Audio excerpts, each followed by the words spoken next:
So I have started recording. So again, everyone have listened to my voice. It's good.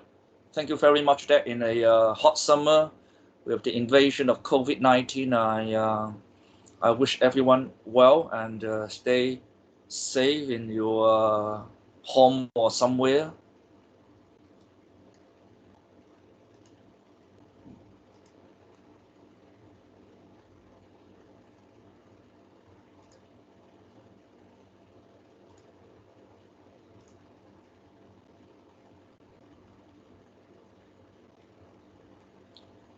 So seems many of you already you're very experienced. You already have to turn off your microphone, which is good. Yeah.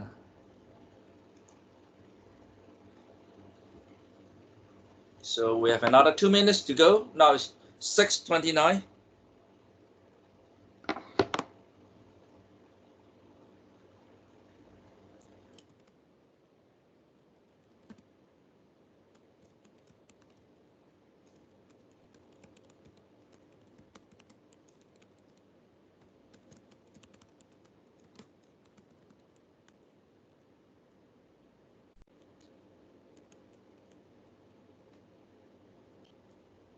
No worry. Okay, Fang, and you have other things to do, and I will have recording.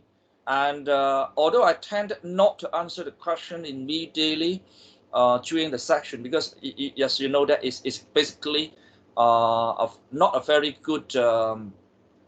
It's basically not a very good situation to for one teacher acting like a YouTuber. All right. So, but I always will try to answer your questions. Within 24 hours, or even when I see there's an archive of question, I would try to answer that very immediately. All right. So many of you were not my student. I used it to be reacting to the students' questions quite fast. Okay, not to worry too much. And in fact, I would try to announce the video link to all the other students who had not registered with me. So all right, and thank you very much. And allow me to take a picture first, and because during the first section, the administrators say if I can have some print screen to see the support of the student. All right, and so my name is Walter, and hello. Okay, all right. So maybe I wait for another 2 minutes. Okay, another 2 minutes when I to officially start. All right. So I already shared my video, and I have started the recording, and I do speak Cantonese. 我講廣東話嘅, but because I guess I don't know whether any of you actually come from the other country, and I don't mind. It's good to be in such a international environment, so I would try to do this class in English, right? So I would open up my PowerPoint first. Okay, so my PowerPoint is I already uploaded the PowerPoint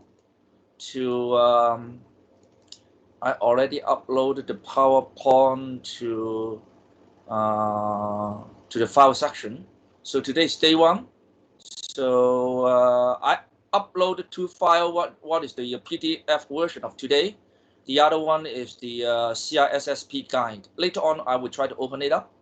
But I tried to open up the PowerPoint with this as a section first. Okay. So I suppose everyone can see it. So you all did see my. Okay. So, all right, so I will proceed to the PowerPoint section, but you can still see my face, I suppose. All right. Thank you very much. And today is one of the 3-day workshop I tried to deliver to basically within the Department of Computing, Hong Kong Polytechnic. Many students, and I do have from bachelor year 2 to master degree. And so all the 3 days have different content. So it is not that you study this and then you You don't need to come the coming days. You're welcome to come back, or you are welcome to do the recording. Look at the recording, all right? So today is the first day. Originally, it was scheduled in TU 103, but because of the COVID-19, we basically locked down the campus. Not locked down like the old day, but we do not encourage the teachers and the students to return. The situation is not very good, and we have 60 some infection. All right. So I do have some other students that many students that had not heard about the CISA and CISSP, and because the CISA is more a basic thing, so I would include it after during the planning of this subject and this workshop, some half a section or a little bit more on today's section related to CISA. All right. So so it is today. It's today, and I try to explain about what we will be doing. Give me a second, okay? Yeah. I first talk about myself. I'm a teaching fellow in the Department of Computing, Hong Kong Polytechnic University. Many of the younger students would not know me because you would not see me until you are year 3 or year 4. Master degree student would have studied my classes in the prior years, but I basically teach more the managerial subjects. So I myself have been doing. I was not a teacher. I was working in the industry for computer and computer security, many other managerial things for 25, 26 years. Before I joined Polytechnic University about 9 years ago, I have been a teacher. My office is in PQ 7 something, 731 for the last 9 years. Okay, not yet the 10th year. And for the subjects related to computer security, it was the 4127 and also the master degree 5135, information system audit and control, which many of the students would choose. That is more related to the CISA, not that much related to the CISSP. And today I have some 20 some students, and some of you might attend on time, some of you might not. It doesn't matter. I would do the recording anyway. So it spanned between year 2 undergraduate to the master degree. For the master degree, I don't know your background, and chance exists you are the director, you already have a lot of qualifications. I don't know. So I need to assume that you feel interested in learning a bit about the information security, mapping kind of to the CISSP, okay, and because that mapping will give you a understanding about what's going on in the industry. Chance exists that you feel more interested in the computer security, you will select other subjects with the other teachers. We have a lot. We have the earlier years, we have Dr. Rocky Jiang, and now we have Daniel Lu. We also have Dennis, and also some other teachers that many of us are good in computer securities. Okay. In parallel sections, last year I do invite also the InfoSec students, the major degree who originated from the EIE department, but I don't invite them this year because they have been too strong. I try to have a more balanced level of understanding on computer security this time, right? And on this 3-day workshop, I will occasionally invite some former graduate who are at the senior level now or junior level on computer security. Originally, today I have one guest speaker on a pre-recorded mode, but because of the sudden COVID-19, they need to jump back to their own office to do things. So they might skip this time. I would try to invite the others on by next week, about 2 weeks later, okay? One thing I want to emphasize, this is not an official curriculum.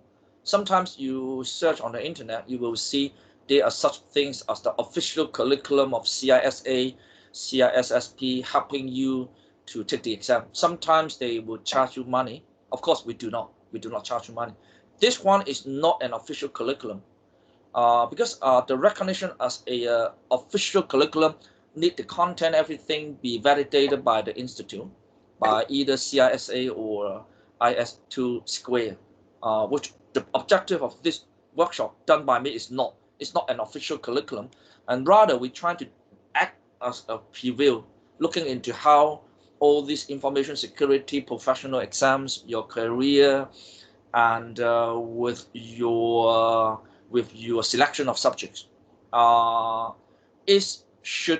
information security should be highly regarded, because I have quite a lot of students in the recent month when everyone else couldn't find a job, and they could find a job quite easily, and straight into the computer security right after graduate in May, end of May, after the exam, something like that, early June. And but not everyone are suitable to do the information security as a job, and it's kind of hardship. You need to have the spirit of 24 hours on standby in many occasions. But information security is by default a very important thing, even you do not act as a security professional. All computer technology, even ordinary business, needs you to be very sensitive, very security aware. Even you are just doing marketing, the leakage of your customer data, you would be legally liable. Okay, so you cannot say I'm not a computer person. The leakage of computer is unrelated to me. That is wrong. You are liable. In some extreme case, you need to go to jail. All right. So I would say having some good sections of information security on undergraduate subjects, especially for us within the Department of Computing, Faculty of Engineering, would have a lot of usage. Okay, let me go back if in case. Okay, so I just checking back this screen if anything abnormal that I would see. Give me a second if a student might ask me. Okay, lose a student. Okay, I will accept. Okay, a student I will accept, but I don't accept guests other than the PolyU people. Okay, so that is the second page I want to do with you. So give me a second. All right. And I do have some books, and where are my books? Okay, the books are in front that are more related to the CISSP. They are not the official curriculum that you need to pay extra more money, but they are very related to the context of CISSP. I do have the copy in my office, so in case some student like to borrow from me, in case I'm in office, okay, we can check it out. Let's forget the impact of the COVID-19. I always check out books for students. You can borrow from me, just in case you intended to take the CISSP exam, and it is about a week before you take the exam. Then you can try to come to me and borrow the book. And the exam itself is quite difficult, and I had not seen students and before undergraduate degree and have passed it.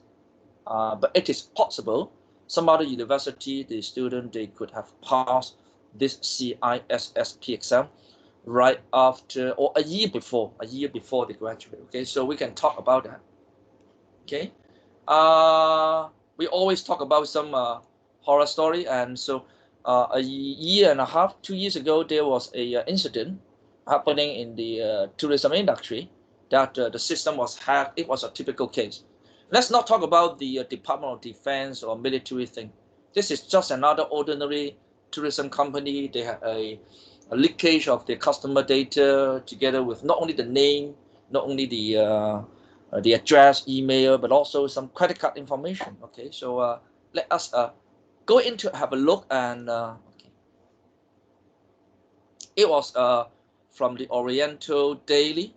So there was a video. The video itself is in terms of the Cantonese, but I would talk about what it actually means. It is the chief executive, a senior official that owned the company, and he is now trying to address to the audience in the public that what happened and what they are going to do to minimize the damage. Give me a second. 我哋會將而家嘅電郵同埋網頁嗰個伺服器啦，就放上雲端啦。咁現在就即係入侵嘅機會會即係減少好多啦。第二樣就係嗰個火場啦。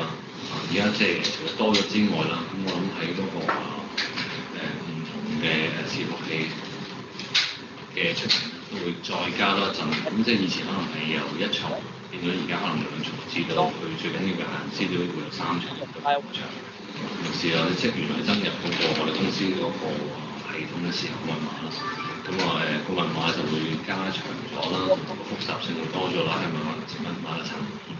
另外就係嗰個定期性去更換嗰個就而家就會每3個月更加一次關信用卡啦。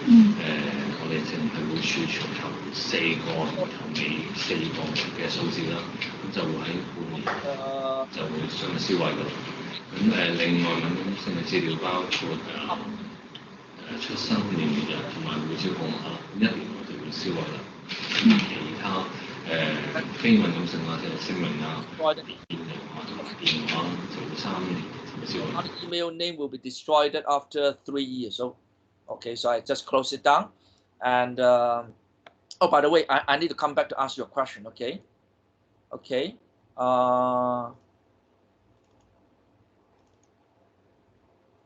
Okay. Sorry. Okay.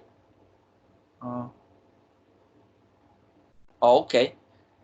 Okay. Thanks. Could not hear my voice well. Okay. Okay. Thanks. Basically, later on I will not try to overlap that. Okay. Thank you very much, Nixon. Basically, the executive director saying that they had not done a good job. They would try to put everything onto the cloud. One observation is that the usual maintenance of the server within the offices is very difficult to maintain its standard. There are a lot of good facility up in the cloud that can do a better job. More layers of firewall as per the description by the director Yun, and also they would try to keep only some data like the credit card, only the first 4 digits, the later 4 digits, not the whole thing. And also they would require the staff employee to log in by username, password, and change that very often, make it more complicated, hard to remember. Later on we would try to talk about that. And they would try to keep the user credential of the customer, like the ID, date of birth, email, only to a reasonable number of years. So that is the defense. Okay, so I just trying to bring it up as an industrial case for the younger student, that for those who had not been working, that such thing are very typical, very typical. All right. Oh, by the way, could you actually hear the voice from the video itself, or just because I cover it? Okay, good. Thank you very much. All right. So thank you very much. I'm going back. Thank you. Okay. So we have this video. I guess I'm just using this one. Okay, easier. And the Department of Computing used to be very active in also information security thing. And I myself, because I work long years and before I joined the PolyU, I have a lot of friends in the industry. So 2 years ago, actually 1.5 years ago, roughly 2 years ago, and we, Department of Computing, to organize some workshop, not workshop, the forum, inviting the speakers all around the industry. Some even fly in from foreign country to share about what we need to do about cybersecurity. So you can also click into the link and at the time you like. So it was me, and you can see that we have 200, 300 people talking about cybersecurity, and it was our former head, and I guess you can see about cybersecurity. So I wish one day you have to contribute. It is PolyU. I organize on behalf of the Department of Computing. Many of the people like this topic, open about security. All right. So that topic was entrepreneurship in the greater. Okay, there were and some other security thing. Okay. Okay. So all right, I'm going back here. Risk cybersecurity. Okay. And you might ask, now I'm a professional, I'm an industrial people. Where can I find the latest information about cybersecurity? Where can I? Give me a second, okay.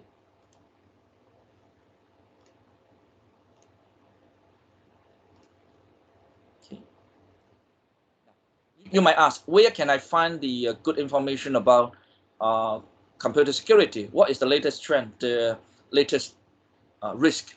And I myself now introduce you a few. One of those are the Guardians, which is a United Kingdom newspaper, very famous in all sort of topic, and they do have a column called computer security. All right, so if you go to Google, you search the Guardian, and then the computer security, they do have a data computer security section, and they all very often offer you what the world have happened for hackers, for the latest issue about security. CEO of exam monitoring software, apology for posting student chat logs on the video. Okay, things like that. Oh, he should not have done it. So it is one of the source. If I were you, actually, it is no harm. If you were a student, you spend about 5 minutes in a day. 5 minutes, not in a day, in a week, looking into, hey, what's going on? Because the computer security on the newspaper always related to applications, related to the latest trend in AI, related to fintech.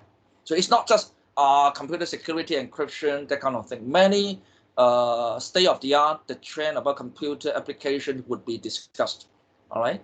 So that is what I would be doing for myself. The Guardians. The other one, of course, CNN, Reuters do also have similar things. So if you believe CNN is more credible to me, CNN security or the Reuters, Reuters, and then security, and you will find similar section. The Guardian, United Kingdom, and also the European. The Reuters are more international, more the United States.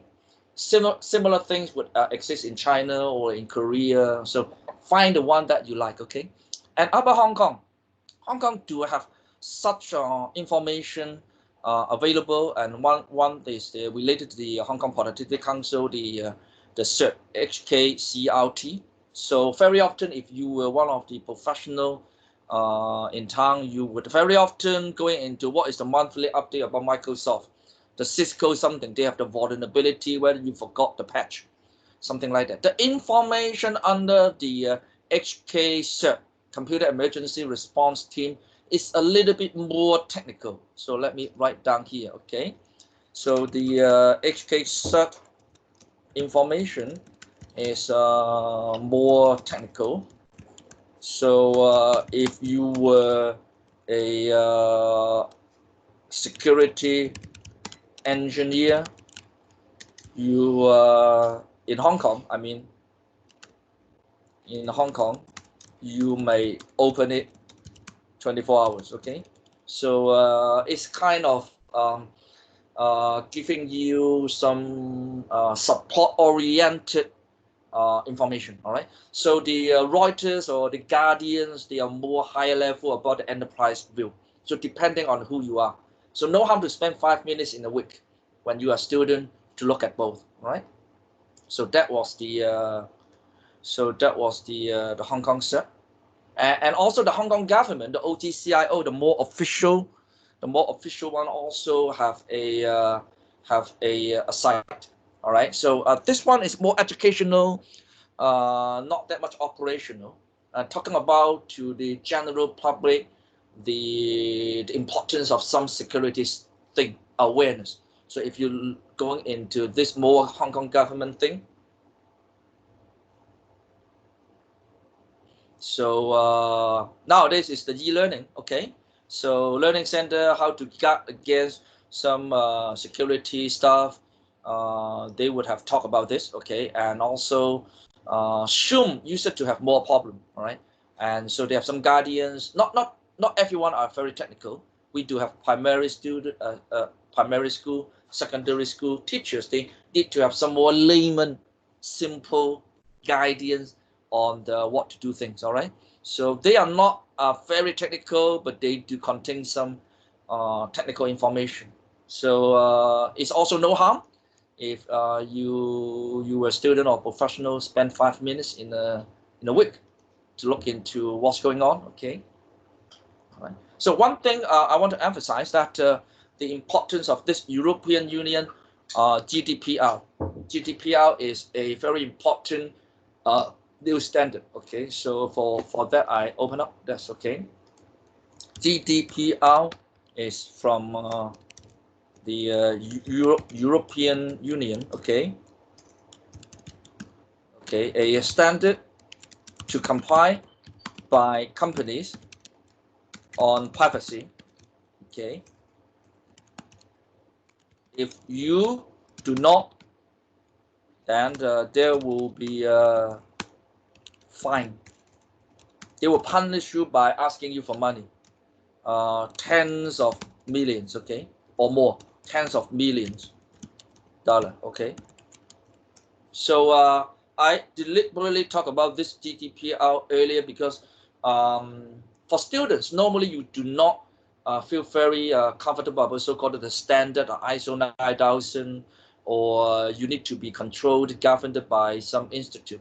And when this governance is from the European Union, out of Hong Kong, you will feel very strange. Well, why we are a Hong Kong company? Why that related to us?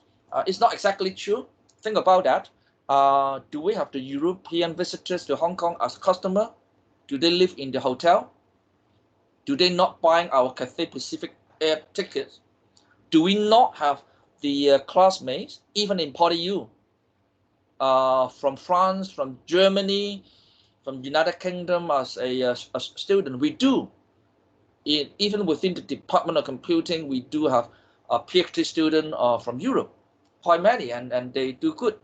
Are they not customers? In a sense, they are. So in case the university or Cathay Pacific or all those companies that they do not protect the privacy, leaking the information, the date of birth, your credit card, your address, your phone number, very carelessly, would that deserve a punishment? Yeah, well, that's what they have that in mentality.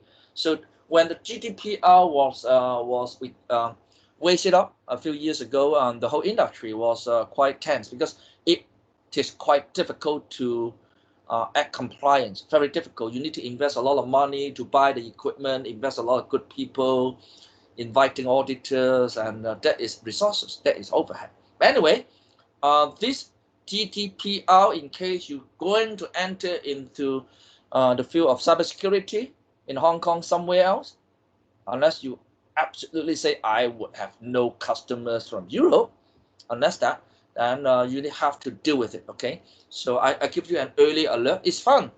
Don't fear about the difficulty. When there are difficulty, you have opportunity.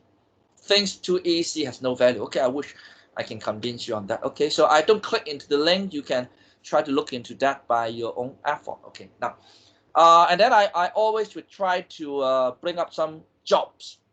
Okay, the purpose of this workshop somehow trying to alert you there are good opportunity in the market for cybersecurity, for computer security, for all those related to. All right. So this morning I deliberately go into the job market to extract a few jobs. This job in front of you, or the next two, what I extract in the morning today, 2020. All right. So I like fresh information.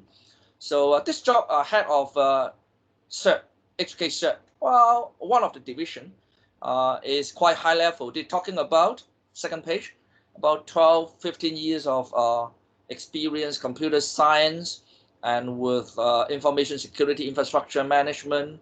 And of course, you need to be along the latest trend of technology, IoT, 5G, and they like you to have some qualification, CISSP or CISA.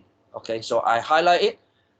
To be frank, if one day, about 10 years, 15 years, you after graduate at your mid 30s, late 30s or early 40s, having this job as a profile on your business card, and at that time I already retired. You give me, hey Walter, I become the head of a big company, a security, and then it's not too bad. It's quite good, okay? So that's what it's about 15 years planning from you to jump after graduation. Not today if you had not graduated, unless you're a master's degree. Now, the second job is a little bit closer to the ordinary business, Jardine Restaurant Group. So KFC and Pizza Hut, that kind of company actually are franchise. the original owner from the United States or somewhere, they don't come to operate. There is a franchise Jardine Group buy the right, and so they operate. This job is also from the morning, cybersecurity specialist. So responsibility, and also one credential required is a CISSP, CISA. And there are some other credential. They are the later one related to the software life cycle, architectural, or engineering.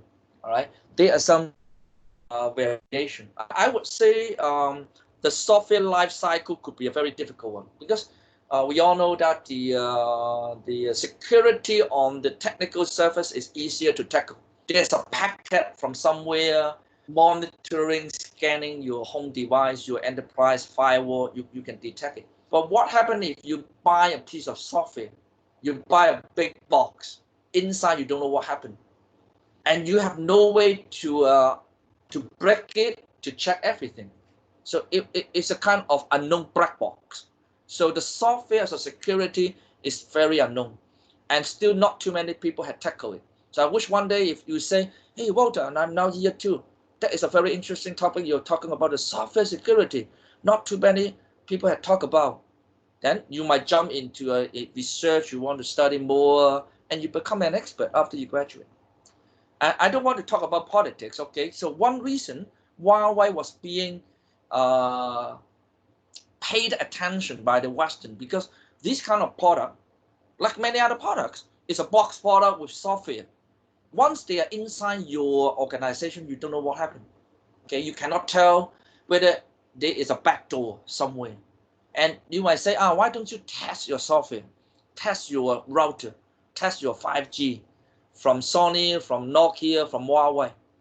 When it's a black box, when you don't own the source code, you could not test everything. It's basically unknown until one day, for some unknown event, they open the door.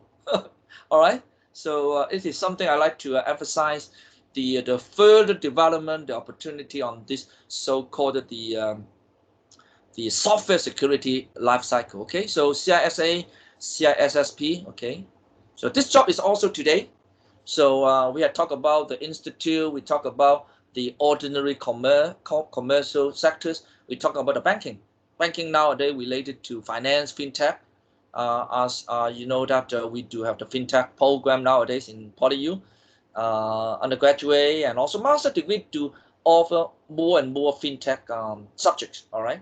So the financial institute would also concern about the security. So you're looking in this technology risk manager. I would say if you you need to attain this job, you need to have at least about 10 years. 10 years postgraduate, post-undergraduate experience. Okay, so you have the CISA, CISSP, and some other one, and ISO 27001, which would be a topic I try to talk about in my 4127. In case, if I have time in the next two workshop day, I would mention 10 minutes, 15 minutes. Okay. Anyway, this one is a job related to the banking. Right.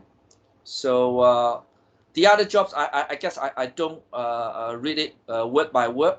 Many of the computing technology job in computer security, IT security, or cyber security, or risk, technology risk, do need require, besides a degree, of course, you need to have a college degree, a master perhaps. You need to understand about all these CISA, CISSP. All right. So it is, and also some other job. And I deliberately put an audit job for you to have a reference. Although CISSP is not directly related to the auditor job, not related that much to CISA. CISSP not that much related to the subject I teach in 4127 and 5135. And the concept of audit is very important. And later on, I will try to spare a few minutes to talk about that. No matter how great the thing you do, you must need some auditor to do quality check. Without that, things would be very, very trouble. Like, I'll give you one example. Do you remember what is the reason why the Boeing Max 737 need to be grounded? there were 2 planes crashed, right, in Asia. I forgot where. They crashed in a within a very short period of time. So the world, the United States, grounded. So nobody could fly the 737 MAX. One of the reasons they argue was that there was an institute called the FAA, the Federal Aviation Association, that representing the United States government, all the aircraft manufacturer. Before each individual airplane going out of the factory need to be checked by the auditor. And that something happened. FAA say, hey, you're Boeing, you're so great, you're a billionaire. I don't need to check for you. You check for yourself. Listen to me careful. Whenever you allow people to check for your own thing, it's a disaster.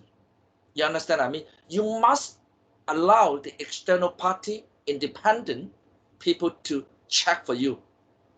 And because they are all insider, so they say, okay, it's okay, that is okay. So that jeopardizes the quality. Be very careful the importance of audit. I want to go back to one thing about my subject 4127 and 5135. I personally highly recommend all the students within Department of Computing, especially the undergrad. The postgrad 5135, I guess they don't offer anymore. I'm sorry, okay, for the master degree. So that's the reason I need to offer this workshop. The undergraduate student, I highly recommend that you consider, no matter whether it is elective or compulsory, to take my 4127. The code title is Information System Audit and Control. If you allow me, I would try to bring it up. Okay, PolyU come 4127. Okay, for 1 second, that is the subject I have been teaching in PolyU for 9 years. Okay, basically all the subject on all of this 4127 have been taught by me. All right. You might ask, oh, Walter, I'm not going to become an auditor. Why this subject you highly recommend us as a student to take? I give you the reason. Okay, it doesn't matter whether you become an auditor. It doesn't matter. Even when you become an engineer, you become a software technologist, you become a managing director of a sales marketing company, you are not the auditor. You will not become the auditor, but your auditor will try to knock at your door. And if you don't perform well, and you will be fired by your boss. And if you are a listed company, you might bankrupt. You have nowhere to go. There must be somebody who check your computer system, how good you are. So it doesn't matter whether you do computer audit as a professional or not. You need to be very respecting this audit thing.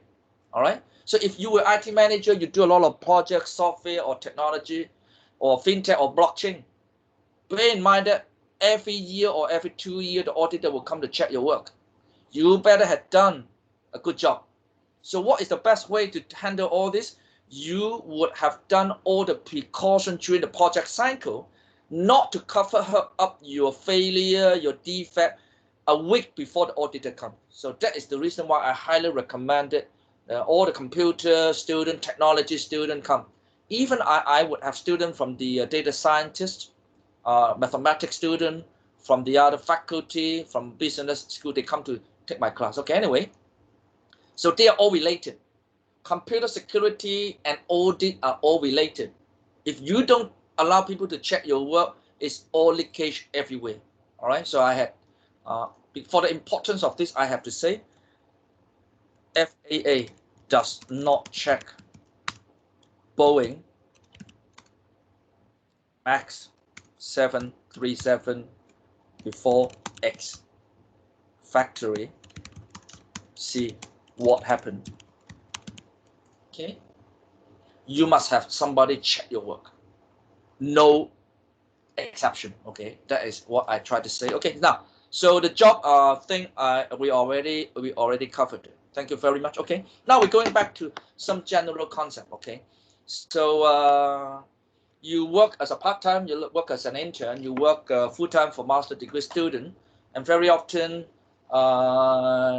you will say my telephone is mine. Okay, That is not arguable. But what happens in case I bring up my computer and my desktop, which of course belong to the company, and I browse Apple Daily, or I browse CNN, or I use the Gmail? Is that okay? Depending on the policy. But how about the email? If you have an email system that you are walter.fung@polyu.edu.hk, for example, do I, Walter, own this, have any right on this email? Basically, I don't. So in extreme case, not the law enforcement. Okay, I'm not talking about law enforcement. The president, in case they suspect Walter had done something, sending student confidential information to the other university, things like that, for example, then he has the right to ask the IT people to look at what I'm doing. He has no right to look at my Gmail, but he has the right to look at the domain at polyu.edu.hk. You may ask, hey, it's a freedom of something, and for all enterprise, in university it might be a little bit free, but in most enterprise, as long as you are using the domain of your boss, don't play around. Okay? If I were you, I would not even use that email to send invitation for dinner to a friend. If I would do it, I would do it on my own phone. Okay, my own phone using my own Gmail, things like that. Okay, you need to look into what is the boundary between your own accessory or those belong to the company, right? Oh, password. And don't laugh at, oh, how simple it is, password control. I would say 90%, or not 90%, 60, 70% of the world problem because of the password control, or in a technical term, we call it the authentication. Because it's not only using password to lock in something. Nowadays, you can use your fingerprint. It's unrelated to password. You can use your facial recognition. In that regard, that is called the authentication process. All right. But anyway, let's talk about the general thing. So most of the time when you act as a computer professional, it is the weakest link. Think about a junior secretary. They don't know too much about computer. They would even post their password onto the screen because they forgot. So everyone walk near the computer. Oh, I know Mary's password is I'm Doraemon. Okay, things like that. So be very careful. It is always the weakest link. So you can tell that in 2019, it is always the most unwanted password in the world. 1, 2, 3, 4, 5, 6 is always like that. Okay, so the choice of password need to be careful, and you like to ensure that in most cases your IT, your technology people enforce the change of password. Now, I ask you a quick question, okay? Okay. How often do you change the password of PolyU? Okay, that is the first question. For those who know the answer, please. Okay, I have a second question. How often, when was the last time Walter changed the PolyU password? Can somebody guess? How often? Somebody try Nixon or somebody on this list? Nobody try?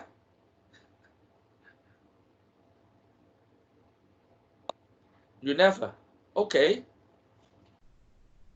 Okay. The first question is you. I need to disappoint you. And for the second question, I never. Walter, you are the security teacher. You never. Well, there have been no punishment. And when you look into the requirement, the request for us, they always encourage. And why? There is no strict requirement to change. When I work in some company, when I work for some company, the restriction is quite tight.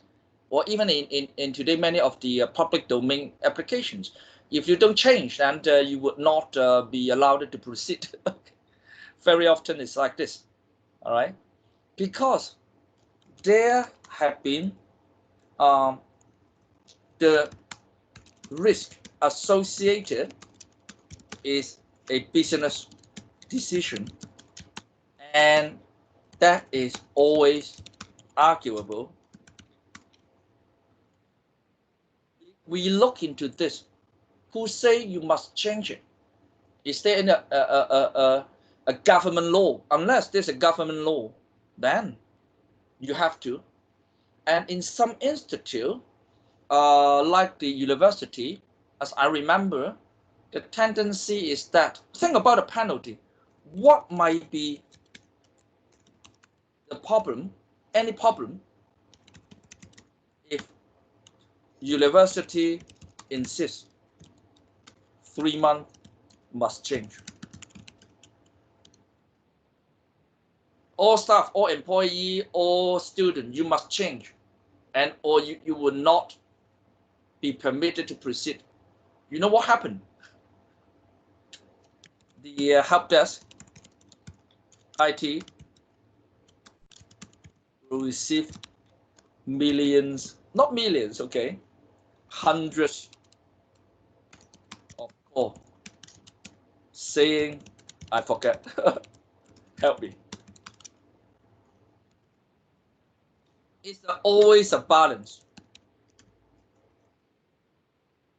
between business need versus risk. They argue in university, perhaps we are not military, we are just another ordinary institute, it's just another learning institute. We do not have relatively that many confidential things. So relative to the support issue or the complaint by employee, by the student, we just make it as a simple task. I encourage you, but we don't insist. I always argue this with the director of security, who is a colleague of mine, of course, and they still don't change. So don't blame me, okay? So I wish this example started to bring up reality, okay, to you. The real world is not a textbook. There are ways of handling things for a reason, okay? Anyway, so we have gone through this, okay? So I guess I don't go into, and we have done this, okay? Sorry about the duplication of the slide, okay? Okay, some other, okay, sorry, I going back, okay, okay. And now we're going to the other more related to our context, okay? Originally, the workshop is more related to the CISSP, which is more technical. For the subjects being taught within PolyU Computing Department, I would say the CISSP might be more preferred by many teachers. Many of the network security, database security, that kind of subjects would be more related to the CISSP. But for some reason, I also sense that the importance of CISA, which more related to the auditing, more the managerial. Many people, they don't do the auditor job, but they jump into the business arena and they want to work for the Big Four. You know, the Big Four are many of our classmates stream enter into the Ernst & Young, Pitt Marwick, Pricewaterhouse, and Deakin, that kind of a big firm. And very often, even they don't recruit you as an auditor trainee, having a CISA, one of the many credentials, is a good thing to do. This one is the most primitive, having 30, 40, 50 years, I forgot. And the other exam are new one. You only look at such exam at a time you feel interest. Okay, they have the risk management, they have the other more technical exam, but let us go into, okay. So if you jump into the credential, the CISA is one of the the many one of the many world recognized credential. You do not attend CISSP immediately after you pass the exam. When I took the exam 20 years ago, it was a once a year, not 2 times. In summer, around June, when I took that, it was in Australia, okay. I did not pass the first time. It was 23 years when I was in Australia. And nowadays, you can schedule your own time to go to take the exam, okay, online. That is a little bit different. And so that is the CISSP, more related to the 4127. They have 5 major domains. And later on, we will try to discuss a little bit detail about the domains, the category of topics, what I mean, the difference between CISSP and CISSP. On the day 1 of today's workshop, in this 103 pages PowerPoint, I do have that, okay? So this page talk about the 5 major domains.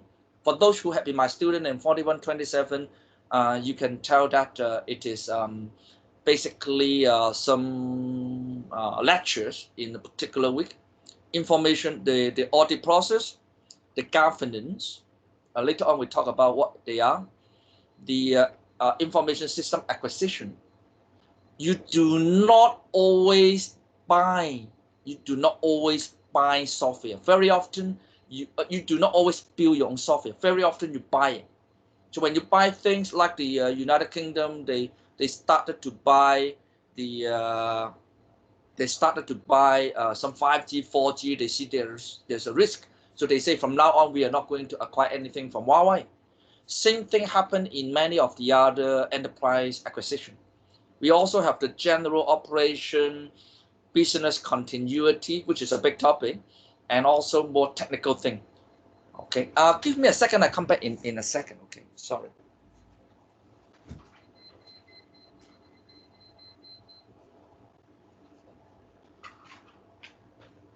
My alarm clock. Yeah, okay, it is the category of the exam questions that you will be looking into. In this regard, you will, in case you prepare for the CISSP exam, you will try to spend more time on like the protection of information asset and also the information system operation. All right, these are the area you will try to spend more time, and the other topic you will spend a little bit less. Okay.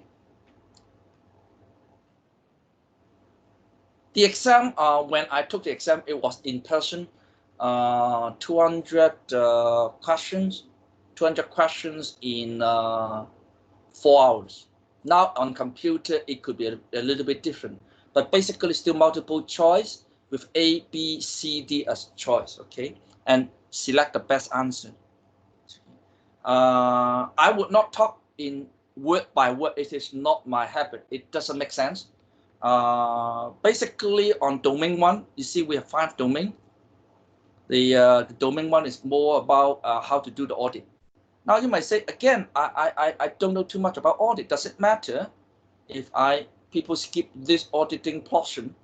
You shouldn't, because the auditor doesn't have to be given a business card or a title, your auditor. Within a company, you will always be assigned a task. Hey, Walter, and you are now in looking after the infrastructure, the computer thing in build up in Asia, which I was actually a senior manager in a big German company, looking after 130 some offices. And we want to find an internal auditor as a first layer assessment first in Europe. Can you help us? And I said, you have a lot of auditor, a lot of talent people in Europe. Why you want me? They want independency, okay? So you, in your future life, you will always encounter in your future life, professional life, you will always be asked to check up the work of colleagues in another department or another country, okay? And it is an honor. And the reason why they do not find their own within the same scope people, they want independency. I was not involved in the European anything. So I'm basically an outsider. So asking me to do the audit for European thing would make sense. Similarly, our Asia thing, the work, the infrastructure, the firewall, the software I built in Asia, they would find another colleague from the United States of America coming to check and to enact that independency. They very often will first do internal audit, which I just mentioned first, then external audit. If you're a listed company by Big Four, like Ernst and Young, okay, there are differences. The internal audit, the report will go to only to the some senior director or the continental manager. It's not going to public.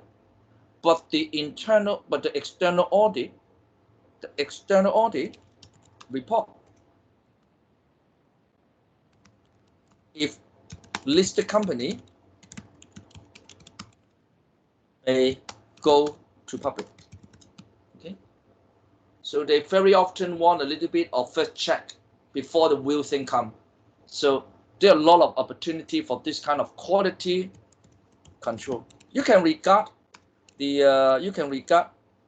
this information security, info security check as quality control for computer system.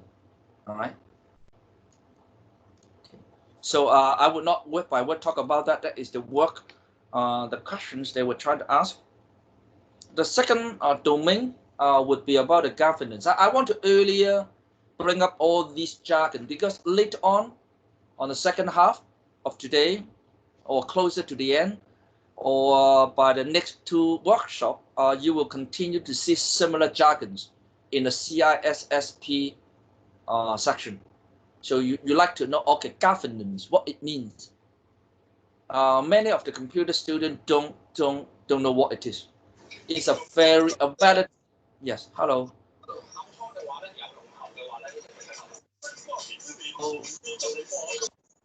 我可唔可以係刪一刪你個 speaker 啊？麻煩你。OK，多謝你哋啊。OK，thank you very much。OK， governance is a very difficult word for year 2 student or year 3.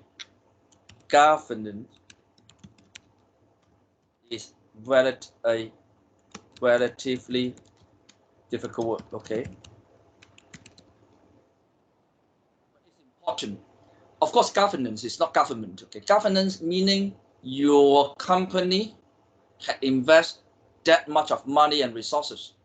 20 million US dollar for the budget of 200 staff in IT. You're buying another 10 million US dollar of equipment. Are you doing well? Had the money be spent wisely? And I always use this example for my other classes. If you only sell noodle or pizza, okay, you are a pizza shop of 50 seats table. Why did you invest 1 million US dollar for a blockchain IT mechanism? In real business, they will check for you whether your infrastructure, your application, your investment on technology, which computer and security is part of it, whether it makes sense. You're selling noodle, you're selling a pizza, and why you invest in the state-of-the-art computer system? It makes no sense, all right? And or whether you have invest in a company that about to bankrupt. Everyone knows they're not doing good. Why? So the governance basically is a control looking into whether the proper investment, money, resources, timing have been appropriated wisely. You don't waste extra resources onto things that you don't need, okay? That's my understanding, all right? So it's more than just a whether things working or not. It's something that whether it's efficient and good for the long term, all right? So it is about the governance and how you control, manage your computer department, all right?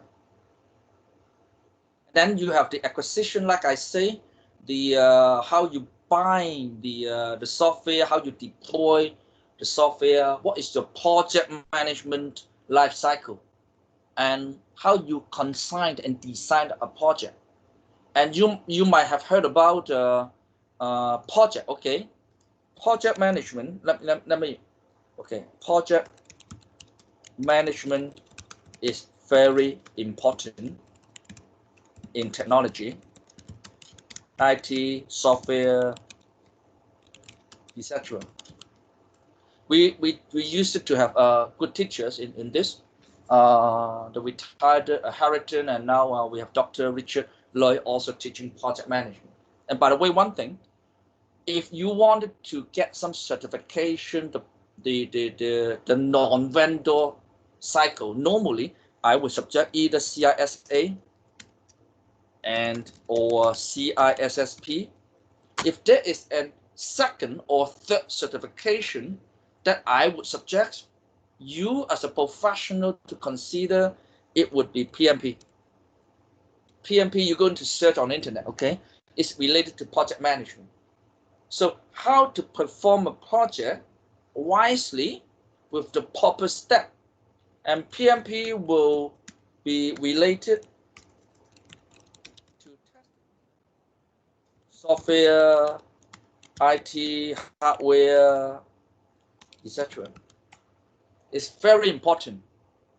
There are many things. The reason they fail because they had not been tested properly. Likely, the 737 MAX had not been tested properly and be certified by the internal people before they're going out to fly, to ship to the aviation company in Malaysia, in Hong Kong, in Singapore, in China. All right. So I try to correlate all the other peripheral certification, professional agenda for you. Project management is also related to computer security. That's what I mean. Project management is surely related to security, IT or not. Okay, so they're all related, and that is more covered in CISA, a little bit covered in CISSP. So I wish you why all of a sudden it related to some implementation projects, testing. All right. So the domain 4 is easier to understand. And talking about you have operation, like many of you come to the 5th floor, P5, we have the help desk. Help desk is part of the operation.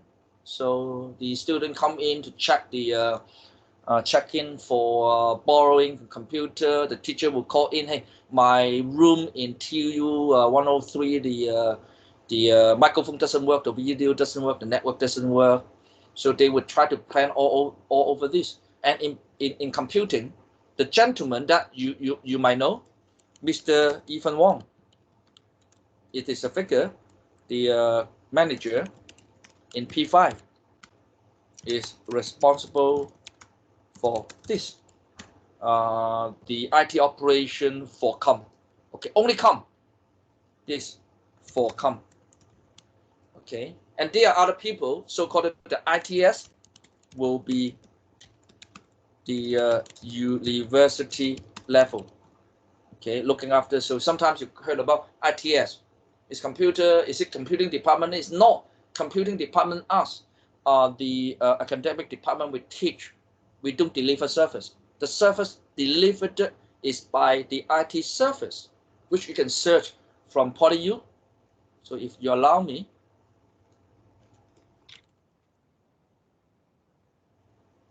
PolyU ITS. So I just try to correlate things for you. Okay.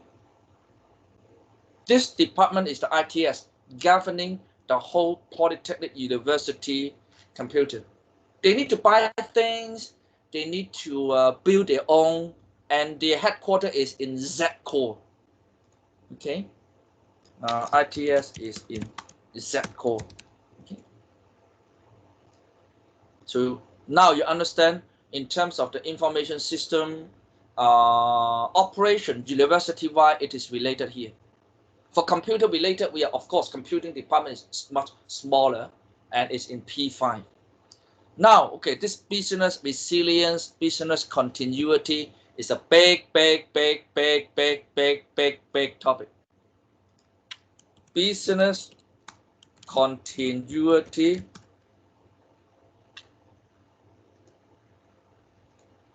plan, BCP, is a big topic. Forgive me that I repeat many times. Okay, one of the reasons why suddenly, all of a sudden, since the COVID-19 and many other reasons, when we are at lockdown situation, people work at home, work from home, is a kind of business continuity. And the reason why we have so many jobs suddenly available in the world is because of the concept of business continuity. We try to continue the business without being without interruption,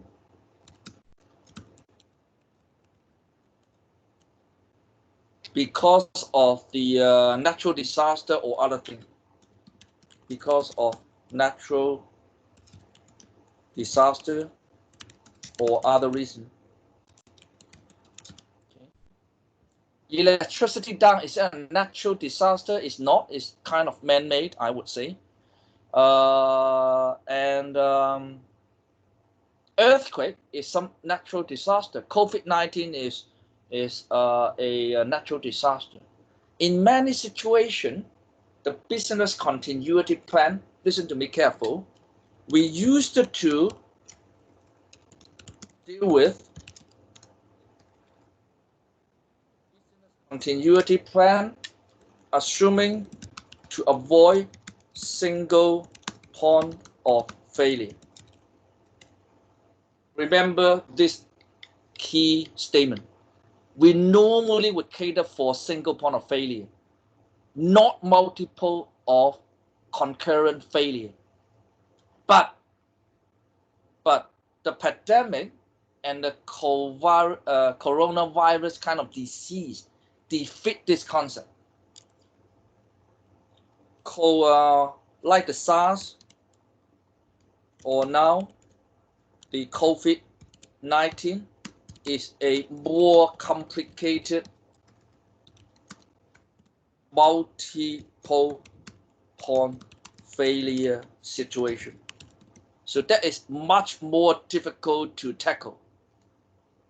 Why multiple point? Your office might be locked down because the neighbor has a lot of virus. You cannot go to work. The transportation stopped. I just had a professor who is a visitor professor who need to go back to the United States. The flight cancelled. Things like that. So it's more than one failure. So it's very difficult to tackle. So I need to alert you. Now the BCP, when it is a very good topic on Earth, is more complicated because you now need to start dealing with multiple point of failure. Very sad. For my generation, when I was the head of security in a company, I deal with single point of failure, not multiple point of failure. Anyway, yeah. So it is a kind of concept. The last one is even more easier to be understood. Is about the protection of information asset. It's the network security, it's the general security, it's the database security kind of subjects that you normally would take. About the basic principle of public key, private key, the firewall, things like that. So it would be covered up on the domain 5. Okay, I might introduce this more in a coming workshop or in my own subject. Okay, so it is the general domain. Okay, so I also copy a few tasks about the audit, the CISA. So I wish I can convince you that although the major 3-day workshop about CISSP, there is important and useful concept that you like to learn out of the CISA. And actually, if you have to ask me as a friend, if there is only one exam, they're expensive. Okay, you need to spend a few $100 US. Okay, which one should Walter recommend as a friend? Okay, I don't get any commission. Okay, I don't get. I'm a teacher. I look after you. I care about you. So if there's only one exam for the good of your own career to take now, which one?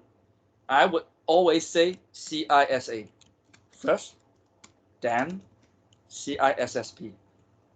If you have to say, Walter, I'm more a technical person, I love technical, I would not be looking into that kind of business thing. I like CISSP. Is that okay? Yes, it's okay. But why you say CISA is the first exam you like to recommend? CISA allow you to talk more business language that the seniors will need to talk to you. Occasionally, you will be able to talk to the managing director, or somebody asks you to review about, to give a talk, presentation about what's going on in your company from a high-level perspective. But for CISSP, they are basically engineers. They could be somebody that outsourced to China, to South Asia, to South Africa, to other countries. So they're basically regarded as machine. So I would say, based on what I observed, having a chance to talk to the executive, the business seniors, will give you more chance. All right. But if you say, I really don't like to talk anything, I like computer, that's all I do, fine. All right. So I wish that I can convince you. Okay. So I was a CISA that expired 10 years ago, but I'm still a CISA now. I will take the exam after I enter into PolyU, and then I'm still qualified. Okay, CISA I am current. CISM I was expired, so I cannot say I am. I cannot. CISM. Okay, CISSP I also qualified before, but not anymore. So if you want me to officially say who I am current CISA only. Okay, my prior CISM, more the managerial aspect of the CISA, and CISSP has expired. Because they need you to take some, I had a few years doing something else, okay? But anyway, that's who I am. Wish that makes sense to you. Sorry about that, okay?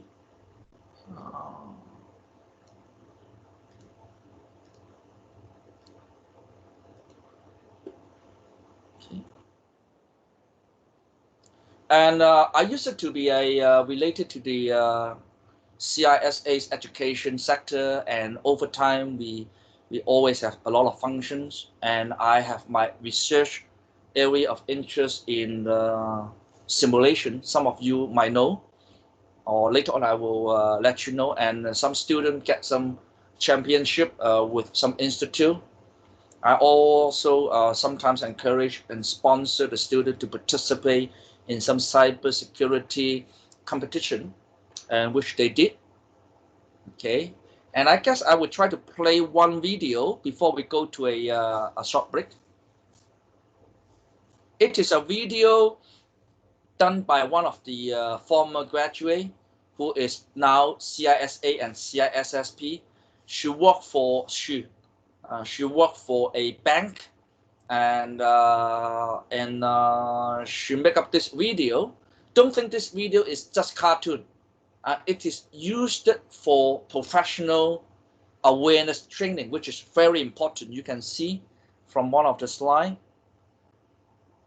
the security awareness training are very important, because when you have 5,000 staff, one staff don't know about the importance of some minor thing, you have a big issue. Okay, so the training is a big topic.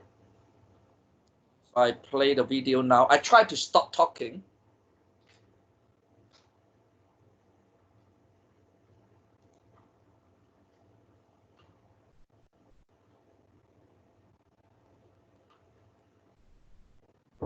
Hi, I seem to have left my staff badge at home. I can't get into the office. Do you think you could let me in? Sure, you can just follow me in.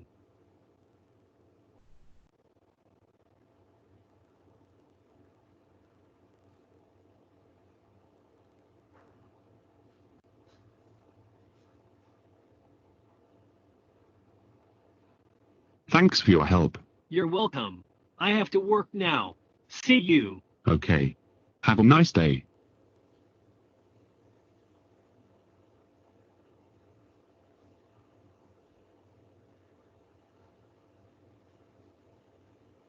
Now it's great.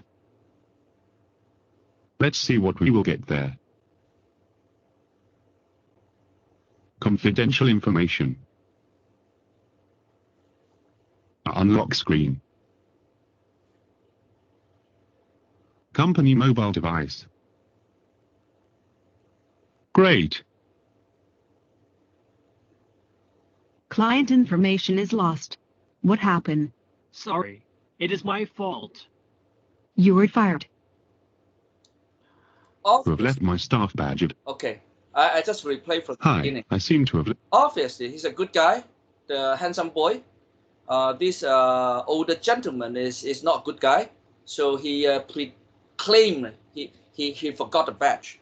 So the good guy bring in, and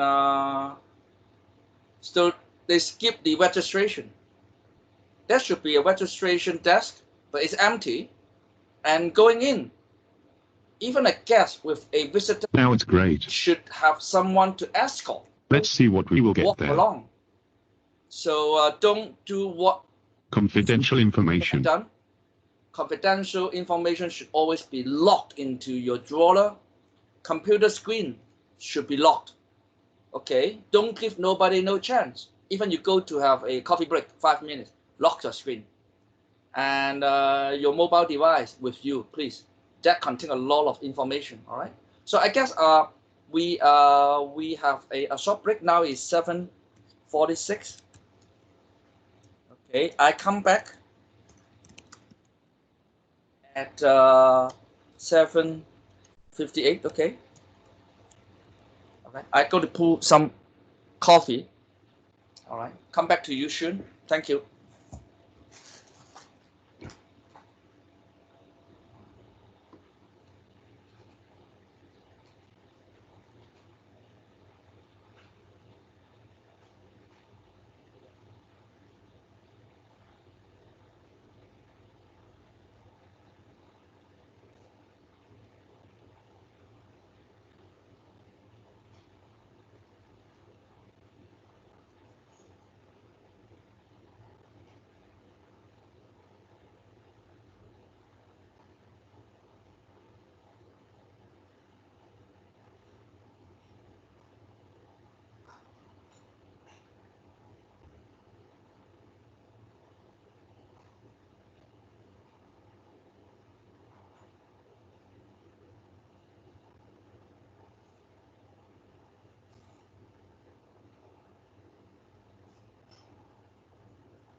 Confidential information.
Okay, I come back.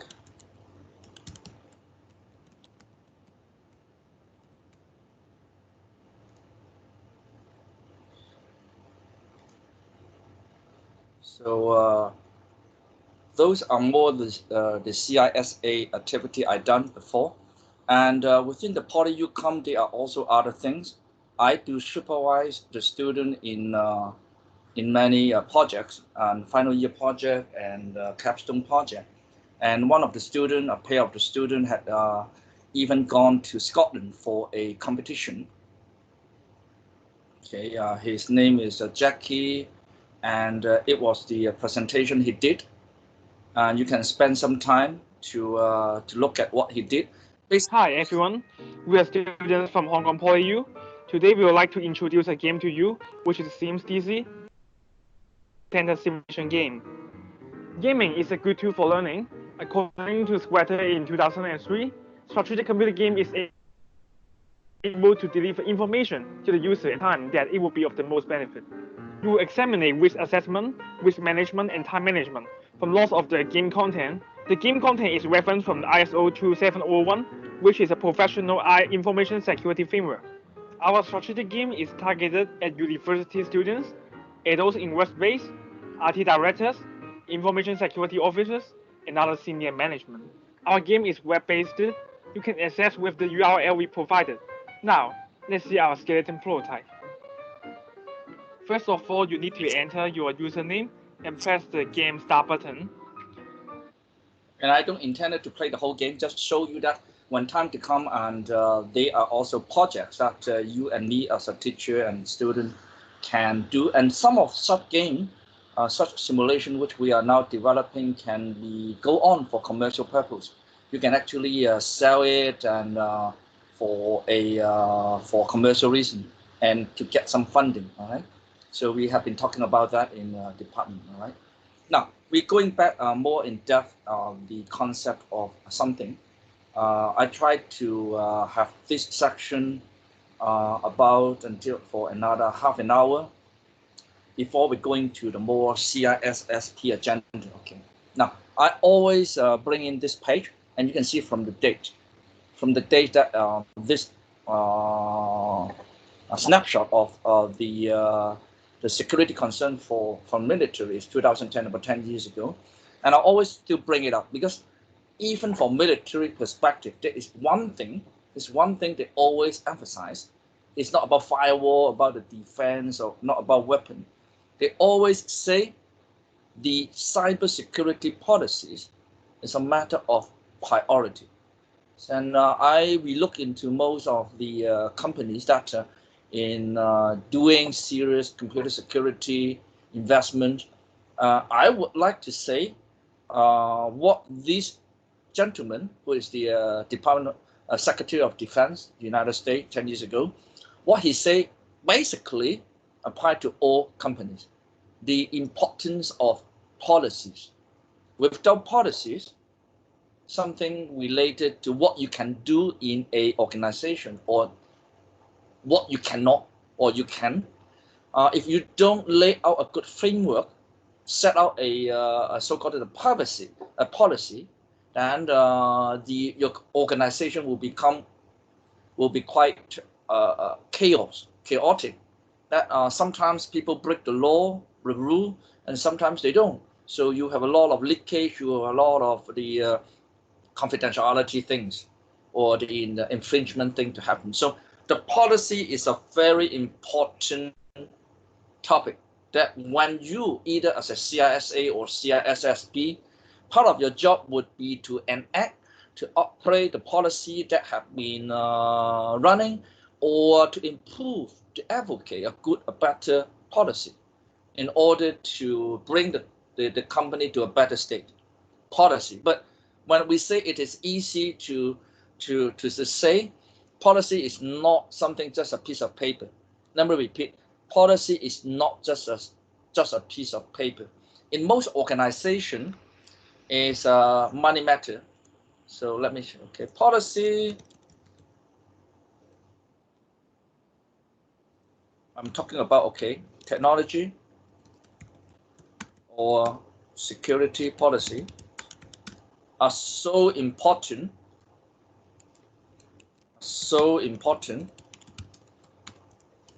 not somehow not just money matter. Okay, you need investment, and when you enact a policy, you can say not only projects, you need to convince your colleagues, your peer to do something, and very often it is politics. Okay, you know, in organization, somebody likes somebody, somebody dislikes somebody else, and it's about the direction of the company that I would say 80%, 90% is about this. Very difficult. And you want to add another layer of firewall, they might say, why didn't you tell me last year for a budget? Who paid the money? They always ask this question, who paid the money? Okay. You are IT director, obviously you don't have the money.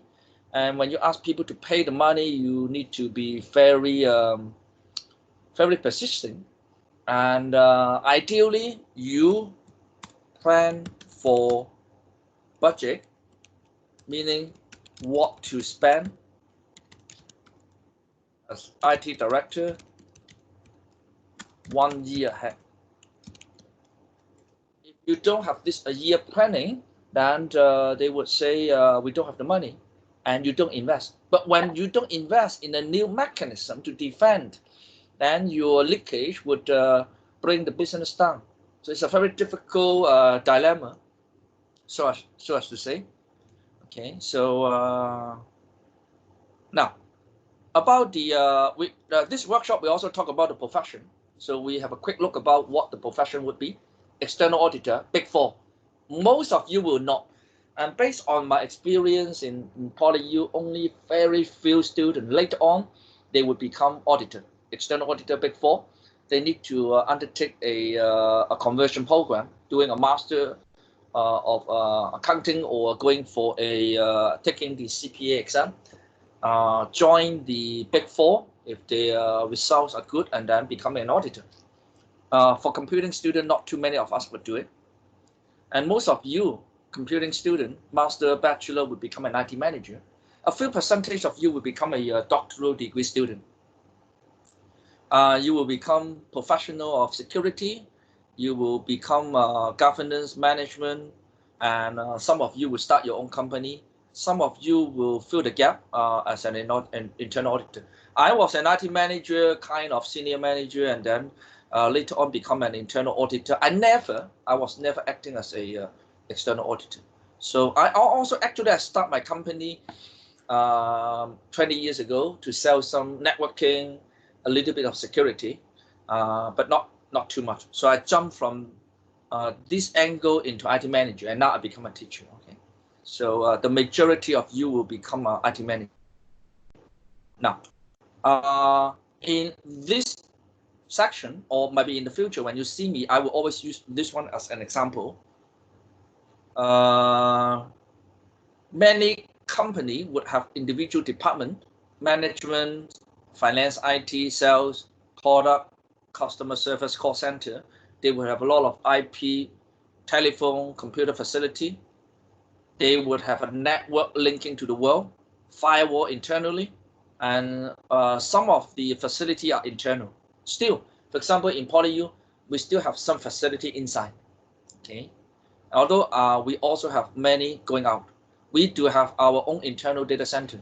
The data center of PolyU is in Z, and somehow in PQ4.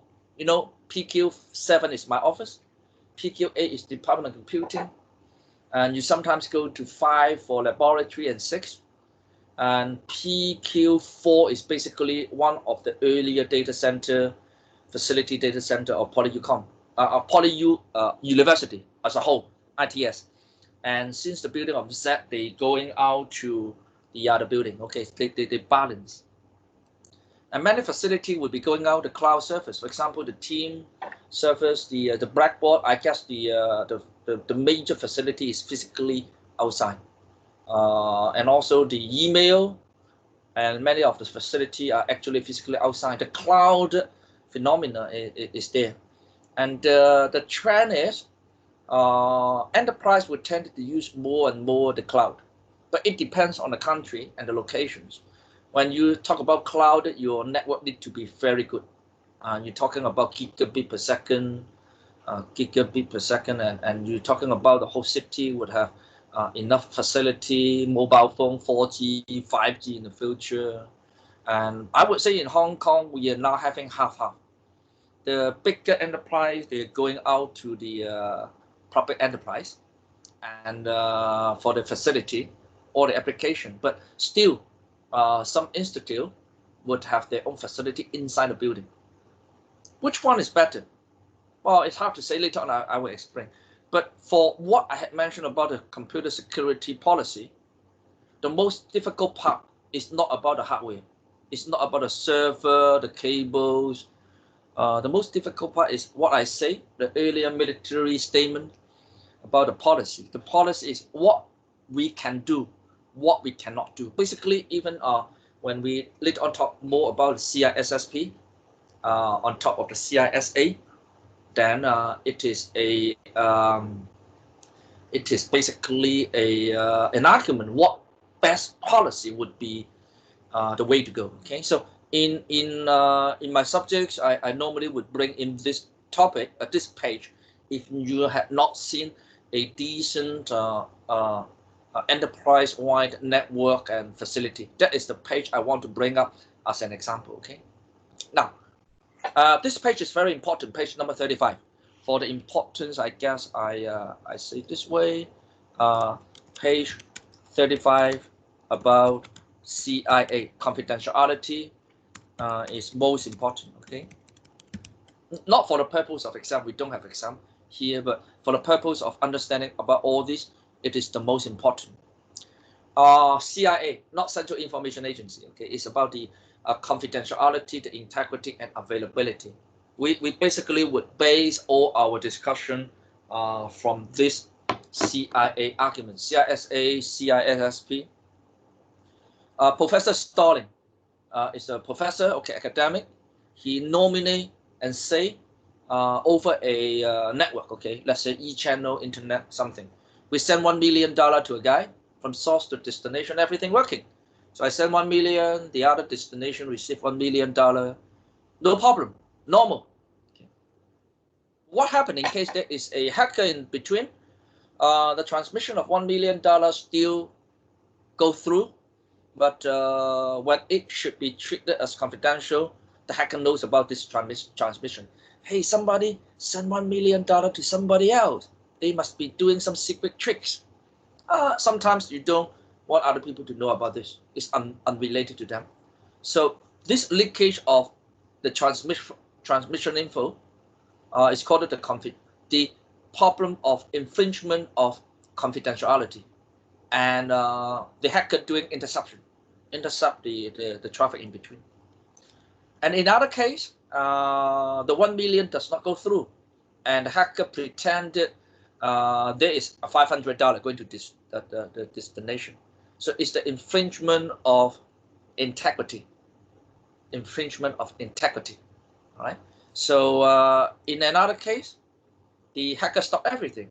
The destination basically do not know anything about this. So he steal all the money. So for D, it is the problem of availability. Not even receiving $1. Okay. And also there is a saying, source never sent anything out, and H pretended to be the source and sent a debit note. Hey, you owe me $5,000. It's a problem of authenticity. So in most security research, in research and operation, you have to deal with, and very often your boss might ask, what kind, you ask me to buy firewall, what kind of problem are we addressing?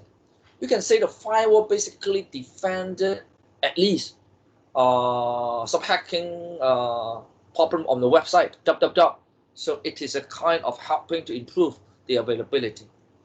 There are many solutions on Earth that help the improvement of CIA, like the use of encryption. We all know public key, private key. So to make the transmission all secret. is a kind of a protection about the exposure of the information. So the encryption is the solution, or we call it the control. Having the control using encryption technology, we protect the confidentiality. And we would also have the checksum about hashing that in some subjects you will learn in the future, or if not, the hashing will protect about you check, hey, I heard about I received 1 million, but is that what really 1 million? Can I have a second channel to check the validity? Right. So we also have the method to deal with the high availability. Through firewall, your hard disk is Wave 5 or mirrored, that is high availability. So that is to deal with availability. Even we are now doing a online training, okay? We are now doing online training. It's basically a dealing with the availability problem of teaching. Originally, we go to TU103, all right? So because of the COVID-19 and the disencouragement of the university to allow us to meet together, so we also want to deliver a training. I know it's different. Online is different from being face-to-face, but at least we're doing something close, which we understand. So having the other method to replace the original one is a high availability, or we call it the business continuity, all right? So the other problem would be like the authenticity. Somebody pretended to be Walter. How can you assume somebody sound not like Walter and you trust that person is a Walter by you receive a call? The number is not Walter, okay? So there are some other method like the fingerprint, like the use of voice-activated devices, or using facial recognition. Even people would use the walking style. People use that in airport to check out whether this is a suspicious terrorist. You have to always refer to this page about CIA and authenticity as the major origin of the risk and the solution we're going to invest to tackle. This page is important, okay? This page is not on file or on exam or any of the CISSP, but in computer security, we always talk about this Murphy's Law. Murphy's Law. And basically it is a idiom, something smart to remember. You say if something will happen, it will. If something should go wrong, and if finally it will, and the most damaged thing would happen, okay? And if anything might happen, even if it's just 1%, 0.5%, 0.01%, oh, come on, 0.01%, they won't happen. No, they will happen anyway, okay? So it's something becoming more and more realistic, because nowadays the merge of the business, a lot of eggs are put into one basket, and we are relying on the seemingly 24 hours services. Okay, this could happen. Tsunami would happen in Japan. We have a missing plane. We have a airplane in the middle of flying accidentally, we believe. Nobody would be so sinful to hit down a civilian flight. Even a couple months ago, when there was some war between United States and Iran, and we have a missile accidentally triggered by the defense of Iran, which is a Ukraine airplane. So 100 some passenger civilian dead. Okay, that happened. You remember a couple of years ago there was a plane by a low budget plane in Germany. So the pilot wanted to suicide, so he waited until the second pilot going out to the gents at the back, locked the cockpit, and then drove the plane into mountain. Okay, things like that happen. And even I always look into the recent cases, and we have friends from Singapore, and seems a little bit sorry that for that one or two single case of return immigrant returning back to the dormitory of the immigrant, which have tens of thousands, and then making the whole city a little bit difficult. And wish them to recover soon. All right. And in recent weeks, we also heard about in some country, and there are some frozen food, seafood or salmon or meat. They were frozen when they were taken out for some tests, or we discovered some virus. Okay, so things like that could happen. So what we mean is you like to look into all possible cause of a problem, so-called the risk assessment. The risk assessment. Give you one example. When you do your homework, a big assignment, you always would, by the end of the day at least, save a copy, right? So if you have a major a project of 5,000 words, you would have a version of version 10, version 15. And each day at the day end before you sleep, you will not just turn off the computer, you will send a file as a copy back to yourself over email. That's the easiest way. Why you do that? Why did you, as a habit, why did you send yourself a copy of major homework version before sleep? Why? You better do it. I do have a student that their 1 year dissertation disappear. Disappear. Lucky that I forgot many years ago, 6-7 years ago. Lucky that he or she before he had a draft. He had a draft print out as a paper. Still, he need to retype it. Took a week to retype it. Okay, why? Why you back it up for your own homework? Bring in plain English. Avoid single point of failure. What single point of failure? Your hard disk. Right? Chance exists many of you, your classmates, had this happen to you. Your hard disk crash, everything gone. Don't allow that happen. And your hard disk gone is a very bad thing. So you better have the major work sent to off your home. Regularly back up your own work in one hard disk and swap with another one, like to your elder sister home. So at least you will not lose everything for a computer crash. Okay.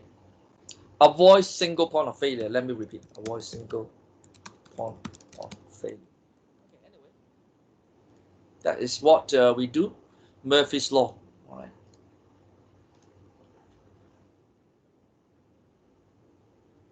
And this page, if you were not my student, I really wish to bring it up.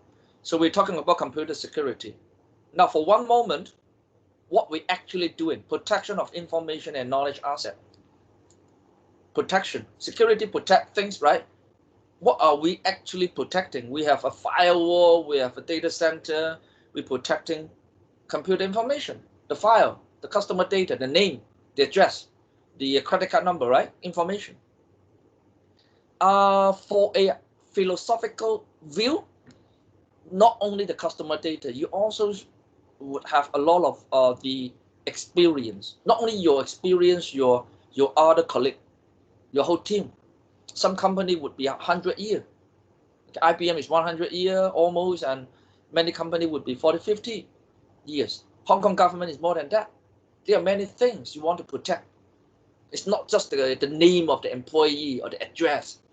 There are more than documentation, request for information, the earlier archive for why we granted the project for a particular contractor, giving them $200 million. And what is the history of a particular department? All right. More than that, it's not just operation. With this in mind, you only have the operational. You need to have innovation. You need to create things. Without the maintenance of good information today, yesterday, you cannot create good things tomorrow. It's not something you can buy. Innovation in the future, when you might meet me in a subject, you would see you cannot buy innovation. Innovation is very spontaneous, very much something out of nowhere. You have it, you have it. You can incentive a little bit, you cannot buy it.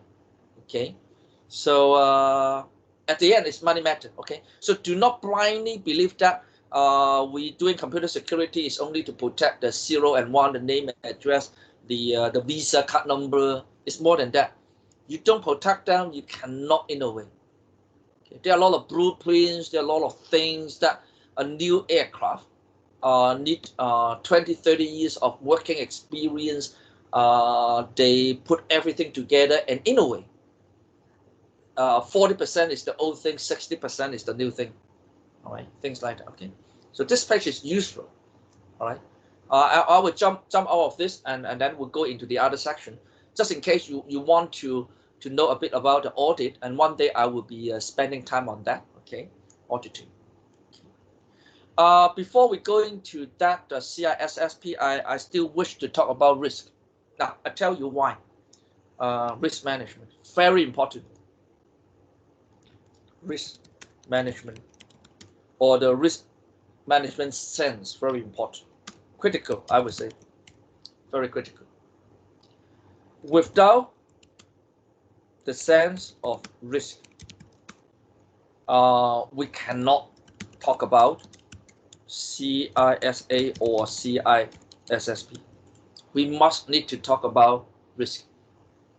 20 years ago, when I first I need to take a picture because the administrator asked me to. Okay, sorry. Okay.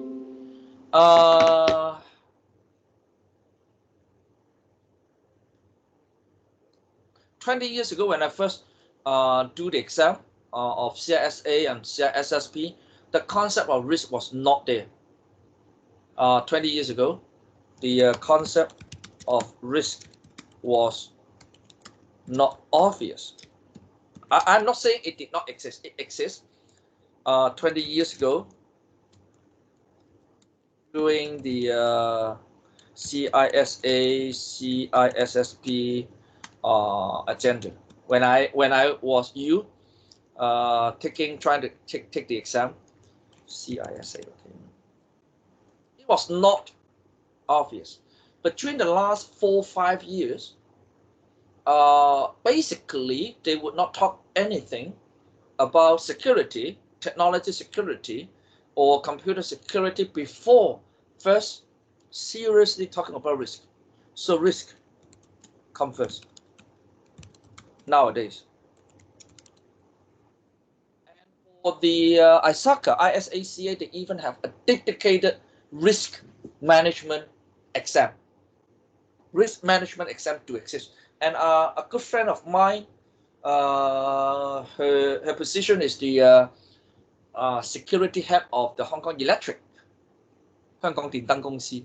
Okay, and they should take the exam on top of all the other qualification, because it seems for so-called the critical infrastructure, electricity company is critical infrastructure. Obviously, they need to do kind of more serious risk assessment before they can do anything else. Okay, give me a second. Okay, give me a second.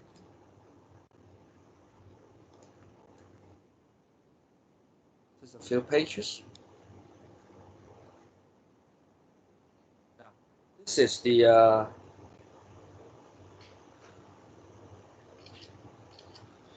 I will not talk about this exam now, but in case one day your company say we're going to deal with the risk more seriously, then you can remember coming back to this page. There are some exams related to risk management, but I will condense a few slides for you. All right. Basically, when we talk about risk, we're talking about uncertainty. There are things we don't know. and the impact could be devastating, then we need to put some control on it. Okay, so what can we see in the future is what a prime question. So can we see 100 years from today? We can guess. I would say I'm more pessimistic. The world exists, but human all gone because of war. That's my understanding, my belief. A little bit pessimistic, sorry. Okay, and 100 years later, under normal situation, all people in this room, in this chat room, should be very rest in peace. And for your graduation, undergraduate, you're talking about, you don't know yet today whether you're passed, second up, first class, or if your master's degree, whether you are distinction. And you don't know whether your career, you will be very rich, you will be professional, happy, and you might be broke, or human in 200 years, okay, things like that. And when we deal with risk, do not be too pessimistic like me. Sometimes I like to confess I'm somehow more pessimistic. Sometimes a small defect could be a good thing, because your genetic, your organization genetic, your personal genetic can learn. Okay, so the risk could be an opportunity. Okay, later on I will give one example of my personal belief about the COVID-19. Okay, this is important. Okay, this page, there's a concept called the risk appetite. How much you can tolerate. You cannot assume there is no risk in the world. Defect, there is zero defect. It won't happen. It cannot happen. Okay, so we always use this example. We have the magnitude of the problem, the higher, more devastating, more seriously, how often it happened. Okay. Some countries, some location, like some of the South Asia, permit me, countries, their electricity is not as good, so they try to build a nuclear reactor. Cost point is high. They try to assume there will be no leakage, no matter what scale. Even slight radiation leakage, they don't want. That is unacceptable. But what is really unacceptable is if the reactor meltdown.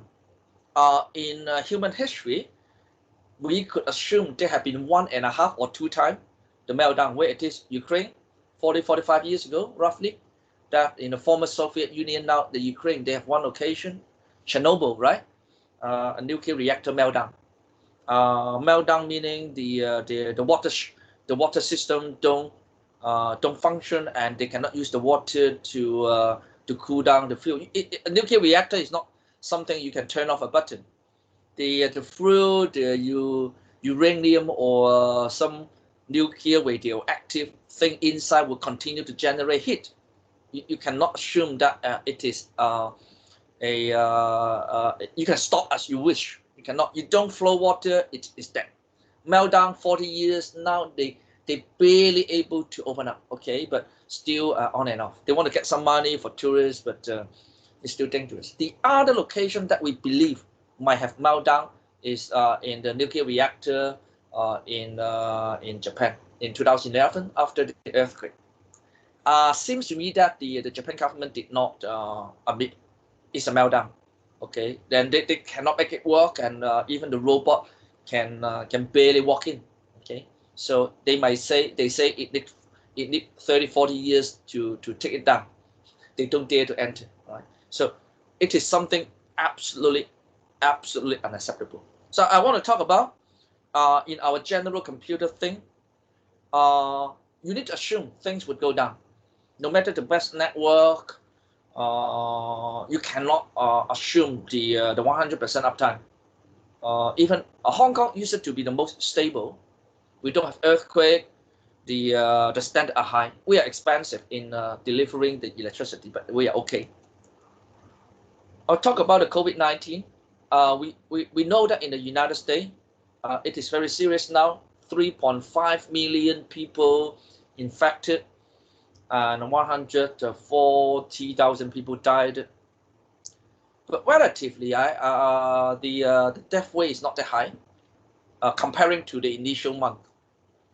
So it seems to me that the ordinary citizen are too developing some defense, some immunity growing.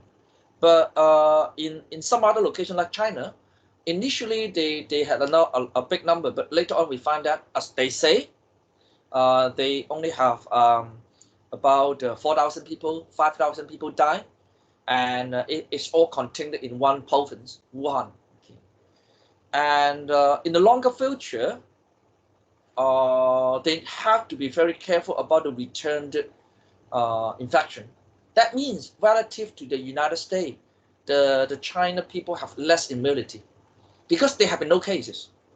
I don't talk about politics. I'm just talking about mapping that in case. Slight defect, small defect is not the end of the world.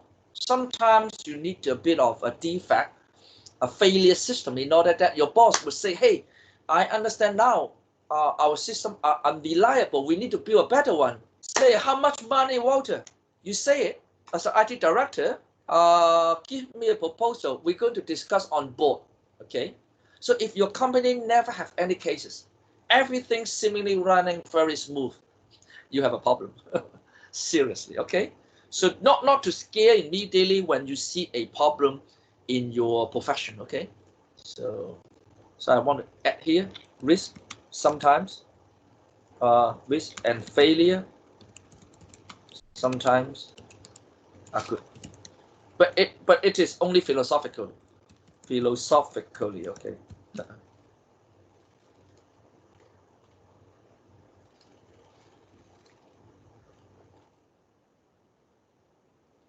So I give you one example about the IT risk, which is very related to our computing student. So we always looking at just the technology risk at the back, IT risk, how we do the project, cost benefit on the operational perspective without looking into the business. So give you one example. For example, Hong Kong PolyU is to seriously deploy cloud computing or big data, something, anything. So what is the risk associated? So for IT people, we only deal with, does it work? Or how much money to build, right? Normally, the first question for ordinary technical student would be how much to build, whether it's easy to make it, things like that, more technical aspect. I would say on using this example, no, the first question is not about technology. The first question is normally more business. Do we need cloud in PolyU? Do we need blockchain in PolyU? Do we need big data in PolyU? Do we need the biggest robotic laboratory in PolyU? Do we need to have a aerospace engineering department in PolyU? For whatever decision, let us assume it is technology related. Okay. The other example, should we accept Bitcoin for tuition fee? Okay, that could be same. Besides the technological question, whether it's stable, whether there are hackers behind it, the first question is whether we should do it, which balance about the trend, everything, ethics. And then we talk about the environmental, whether the technology is mature, who pay the money. We build a big facility in PolyU, who pay the money. We extract part of the money from the tuition, your money, or we only would take the money from the donation or from somewhere, or from the subject that we self-finance. You know, we have some master degree, thank you very much, self-finance. There were some revenue. What is the financial model? Whether everyone agreed, whether the president and the board of directors agree on that. How reliable we introduce. Now cloud computing is fairly reliable, but when you say the infrastructure is reliable, whether the civilian is, people are also reliable, how much the bandwidth, whether they could survive on ordinary Wi-Fi or the 4G, like in the United States, okay, not in the United Kingdom. I'll give you one example. From now on until 3-4 years later, one question would be haunting them. I use real example, okay? From now on until 3 years later, United Kingdom must review their 3G, 4G, 5G network as related to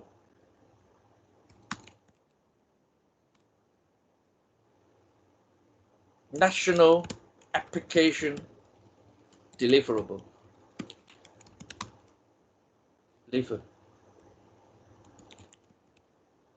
Why? Do you know why? Anyone watch the news? Okay, because the United Kingdom say they will need to swap out the current infrastructure, which are based on 3G, 4G.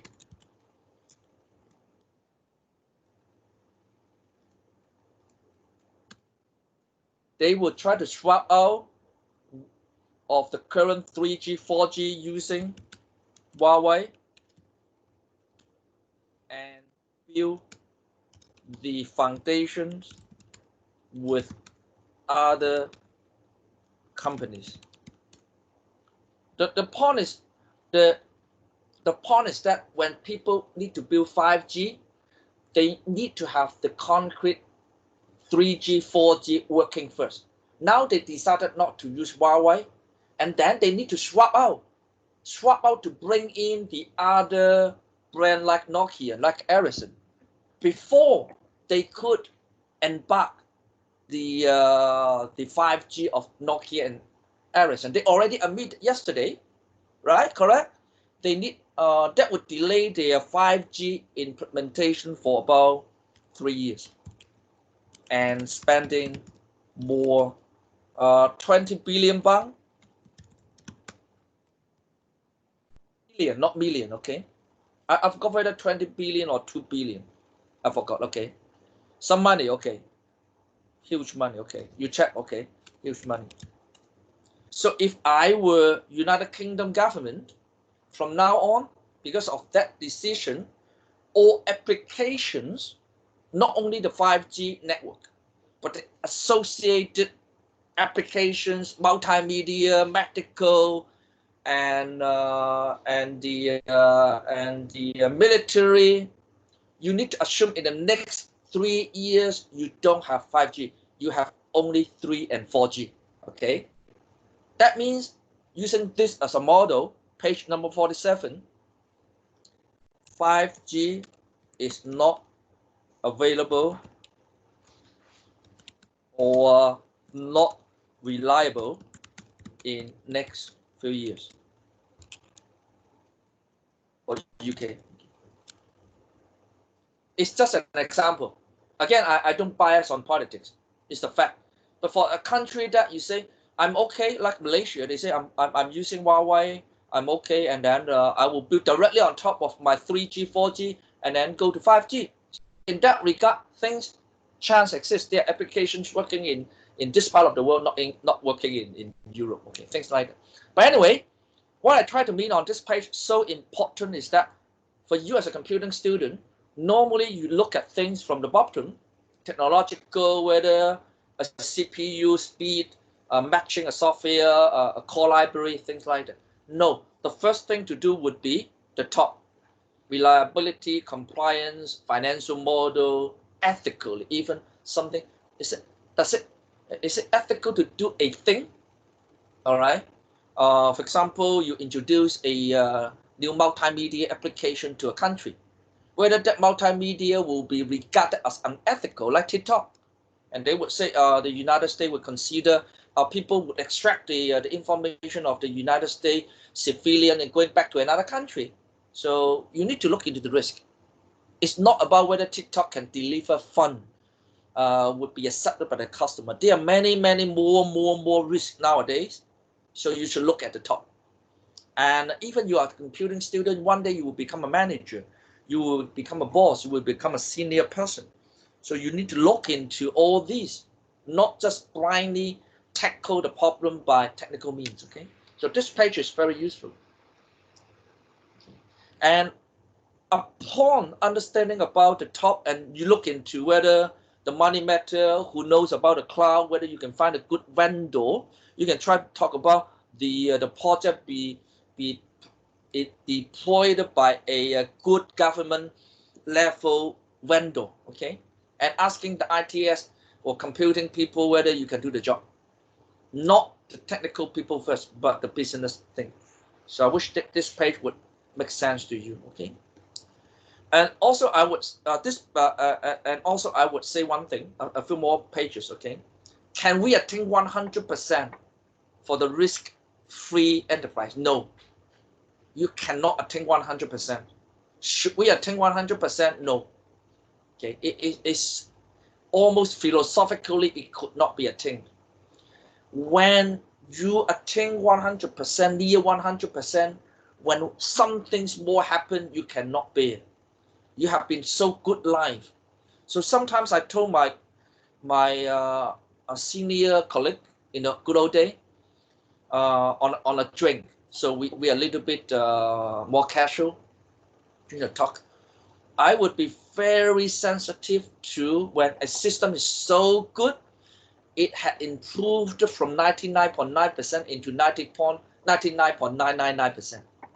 You might say, why, Walter? Increasing the percentage is better. It means the downtime is less. I would say be careful.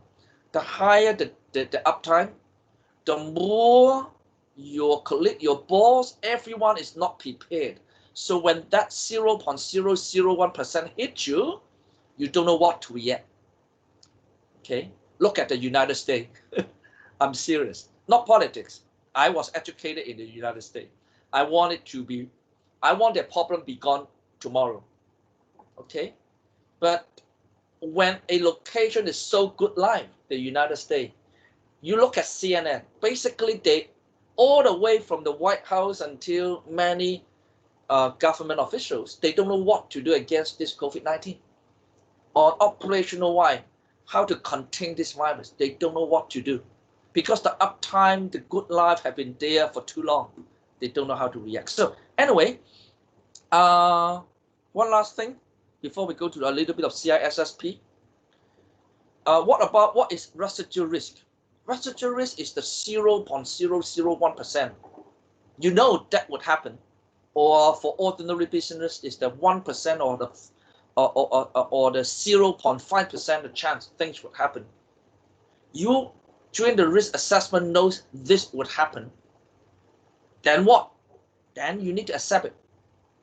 And then you need to decide whether you go on. For example, I used to design a network for my own company in Japan. I control 135 offices, and I have 15 offices in Japan. So I use Osaka and Tokyo to load balance. I assume it would not happen that in Japan, both Osaka and Tokyo would have earthquake. I had that assumption. Chance exists that it might. So we also cater for the third backup, which is Hong Kong. We'll also put some operation in Hong Kong, a small percentage. Actually, after 2011, about 9 years ago, the Japan earthquake, some of the major Japan enterprise come to Hong Kong to establish an office. At least they can be a little bit better off psychologically when Tokyo and Osaka, in case not working, still Hong Kong is working. Okay, and you might ask why not going to Taiwan? Taiwan has more earthquake. You might ask why not going to Shanghai? The Shanghai legal system is different. All right, so the Hong Kong's legal system is a little bit more understandable for them. But anyway, I guess I will skip the next few pages first. Okay, and I will jump into we'll come back in case. Okay, I go to page this one. Okay, I want to start a little bit. Okay. CISSP exam is a little bit different. It could be, as I know, 250 exam. When I took the exam many years ago, it was 6 hours. And nowadays it's differential in the computer. You can register your exam. I didn't take the online exam nowadays, and I was told, and 250. If you fail too many in the beginning, you fail, and then they would adopt it to your skill and would allow you to continue. Okay, so it's a good potential. The lady who passed the CISA and CISSP told me when he works for the Big Four, the second exam, the third exam she passed with the certification, should get more money. So yes, and you can assume that such more certification, some company would endorse and accept it. Okay. So that is today morning when I prepare the class. I go on. Okay, so I click onto the link.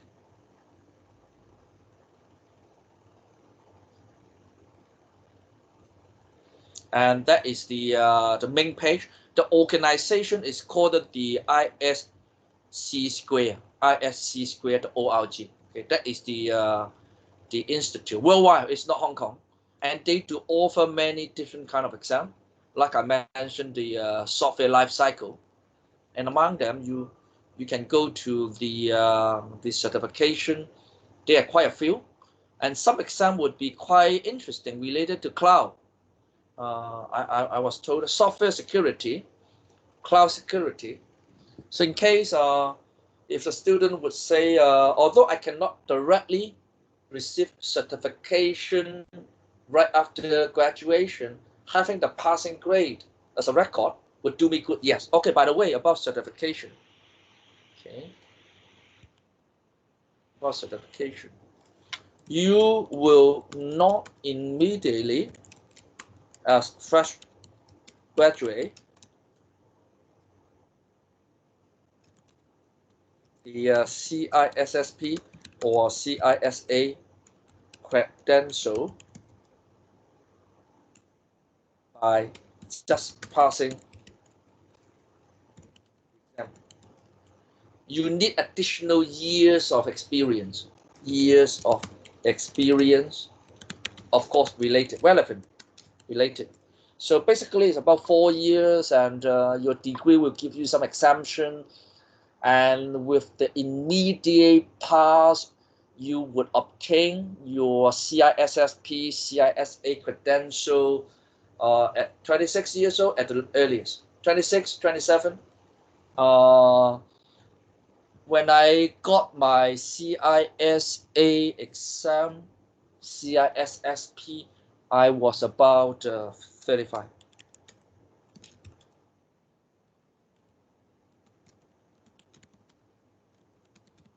Okay. And so it doesn't have to be security related. You manage a project, and all project would require you to have some sort of security consideration, risk assessment, then it should be okay.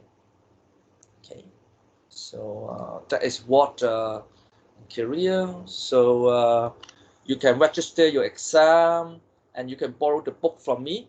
And on the file upload section, I upload a CISSP guide, which is the same as what you see here.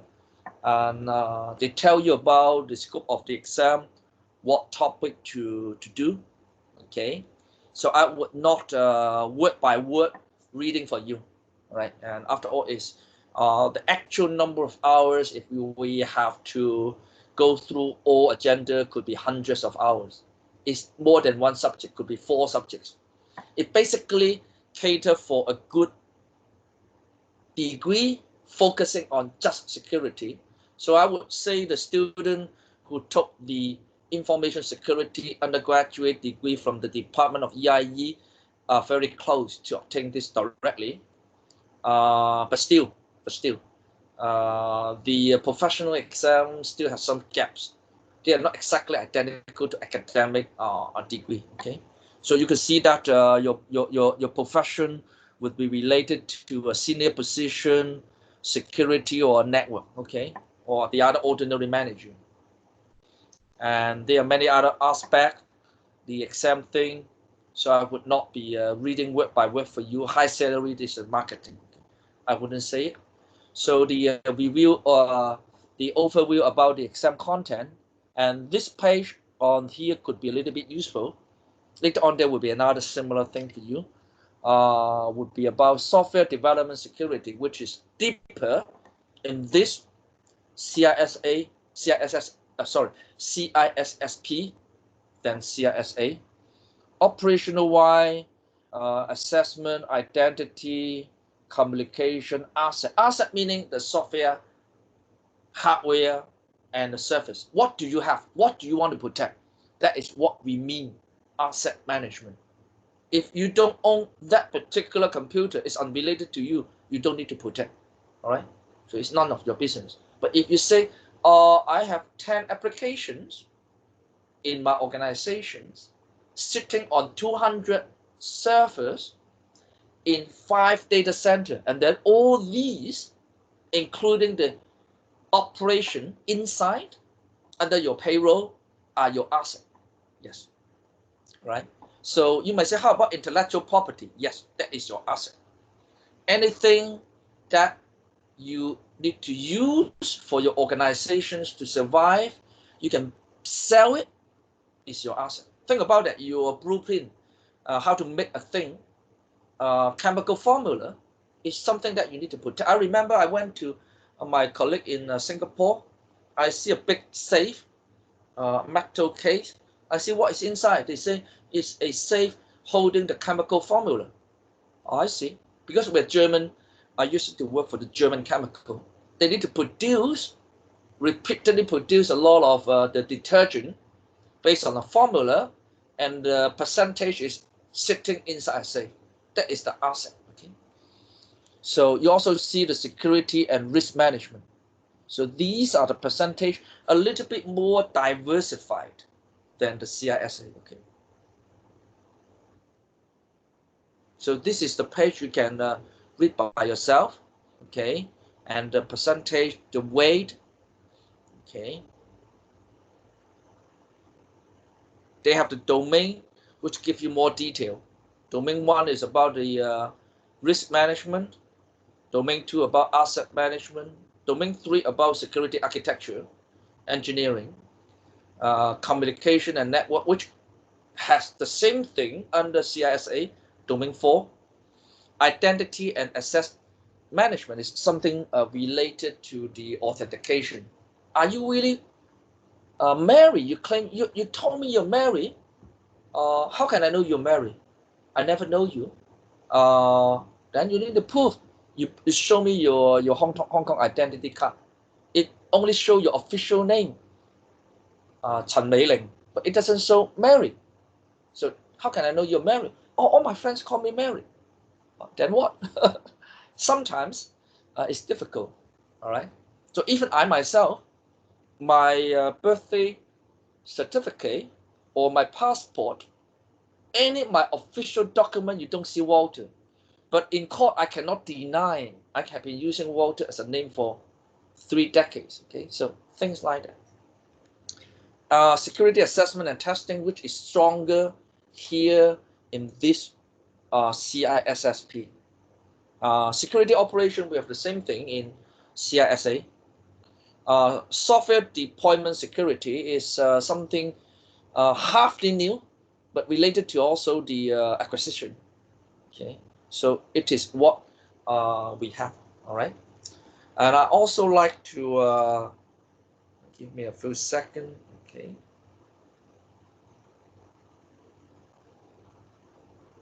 Okay.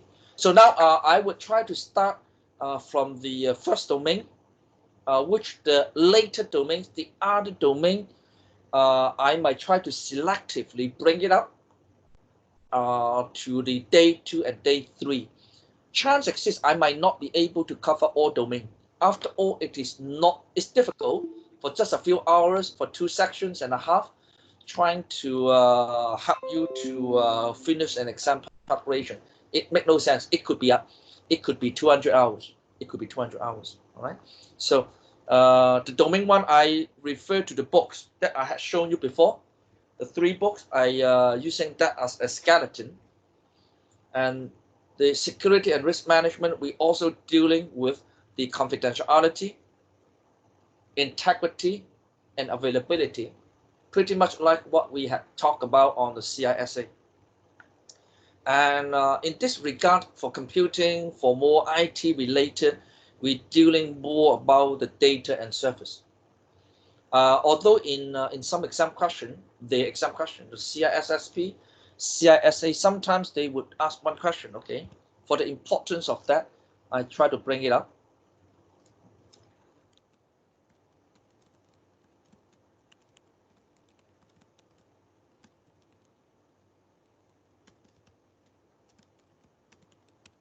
In all cases, the safety of life is always on top priority. So if you see an exam asking you which of the A, B, C, D is the best choice, and if you see one particular choice like C, if you select that, your CIA level is invincible, perfect, but you might have a compromise of loss of life. Some people might need to die, or it is very risky, then it cannot be a good answer. All right. So bear in mind that in the normal commercial examination, the protection of human life is always on top priority. Okay. Human life, top priority. I bear in mind that first. Okay.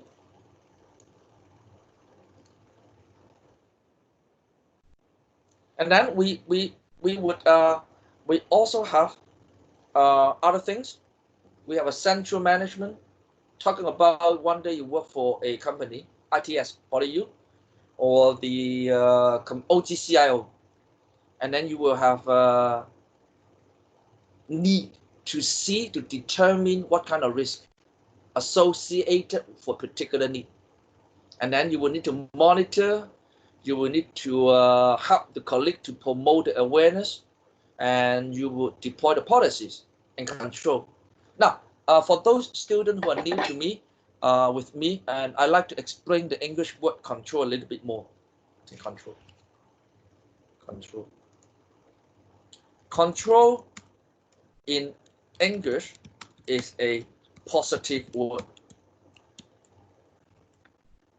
Control in Oriental, or if you allow me, Chinese language, Oriental language,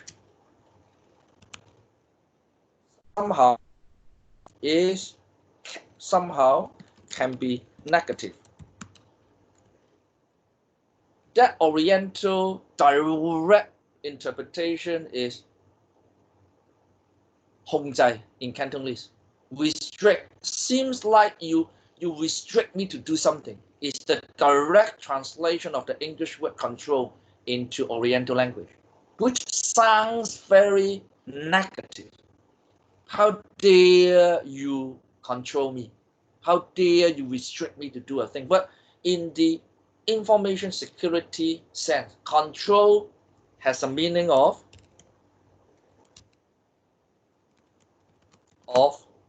reduce risk and optimize. A positive word. Okay. A positive word. Bear in mind. Okay. So implement policies and control.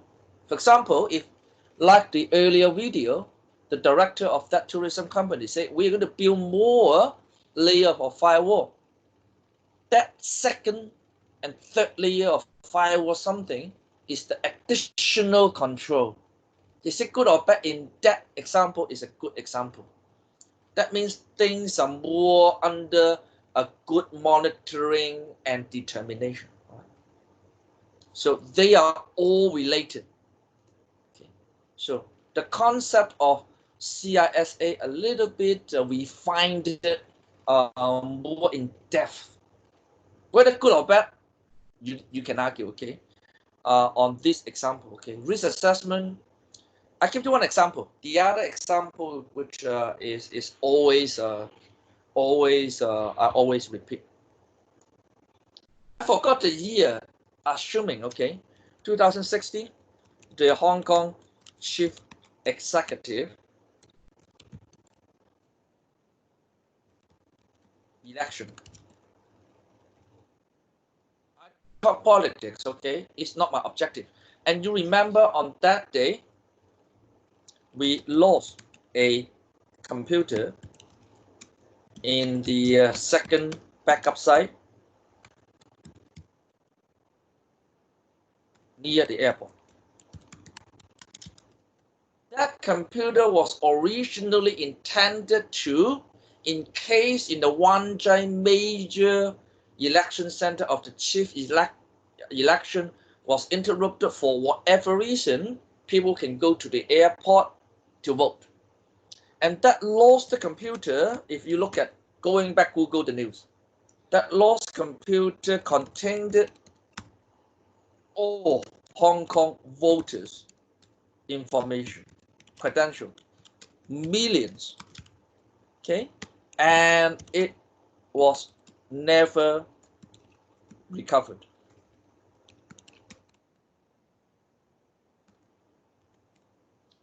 Among the professionals, we had talked about why this happened.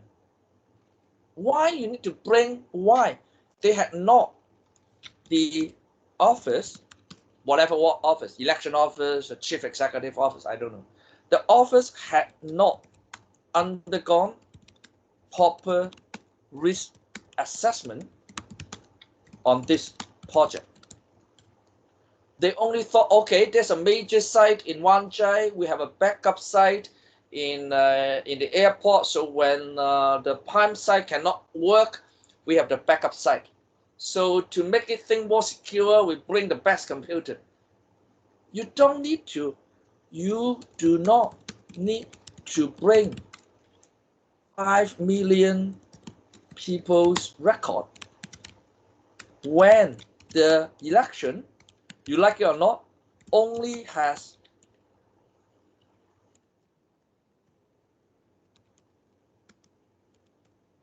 there is only very limited number of people who could vote for the chief executive.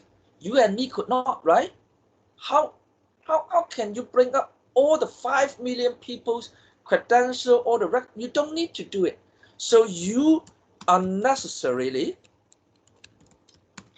expose a major risk to the public. You're doing the things too risky, and even worse, it's not necessary. And even worse, you just put such a important notebook PC into a locker overnight. Are you out of your mind? Everyone in the trade industry know, exhibition center, you never put anything overnight. The chance you lose the money or the jewelry or anything would be almost 100%. Exhibition center you cannot trust. How can you trust by we put the computer inside, lock it up? Tomorrow the lock is broken. The computer is gone. It's another example. It is a brilliant example.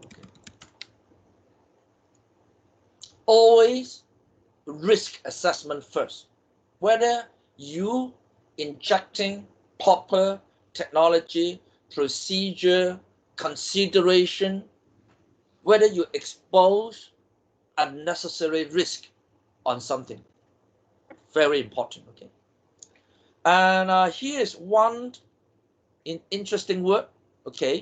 Talk about the awareness.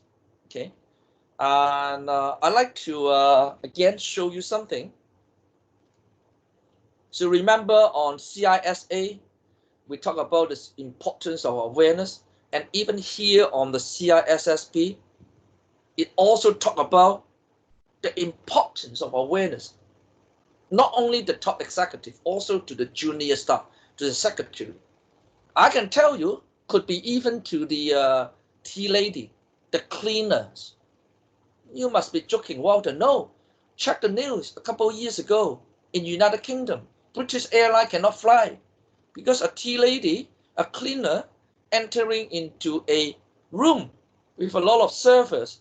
She couldn't find a part of carpet cleaner, so she unpacked something. That unpacked something is a server, so everything was down. You heard about that? It's not a joke. But anyway, awareness training.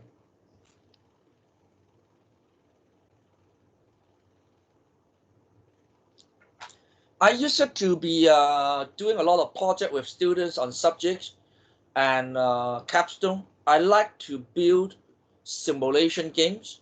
Some students even gone to Scotland or France for participating in exhibition, in a competition. I myself gone to United States for conference. For example, this one was done by one student using Unity to build a simulation learning for blockchain. Still today, many people don't know what blockchain is all about and what to use. And so the student using the computer technology to build, it is what the blockchain could be adopted in facility management, in building safety, in credential of human resources, things like that. And many of the students find it a lot of fun. And we do have international visitor coming to guide us. Some student, this lady got a master's degree in law later on, designing a simulation. I'm trying to convert that into a online game now. And we do have exhibition. And they are all security related, IP.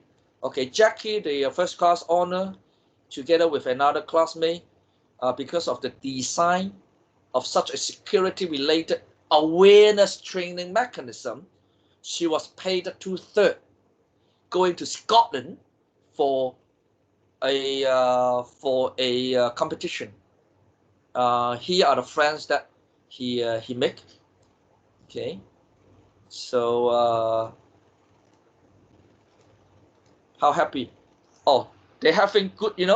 It is the conference. They have good exhibition. They were at year 3. They gone there. They were happy. Jackie now is doing good in HKTV more and at a senior at a manager level doing fintech.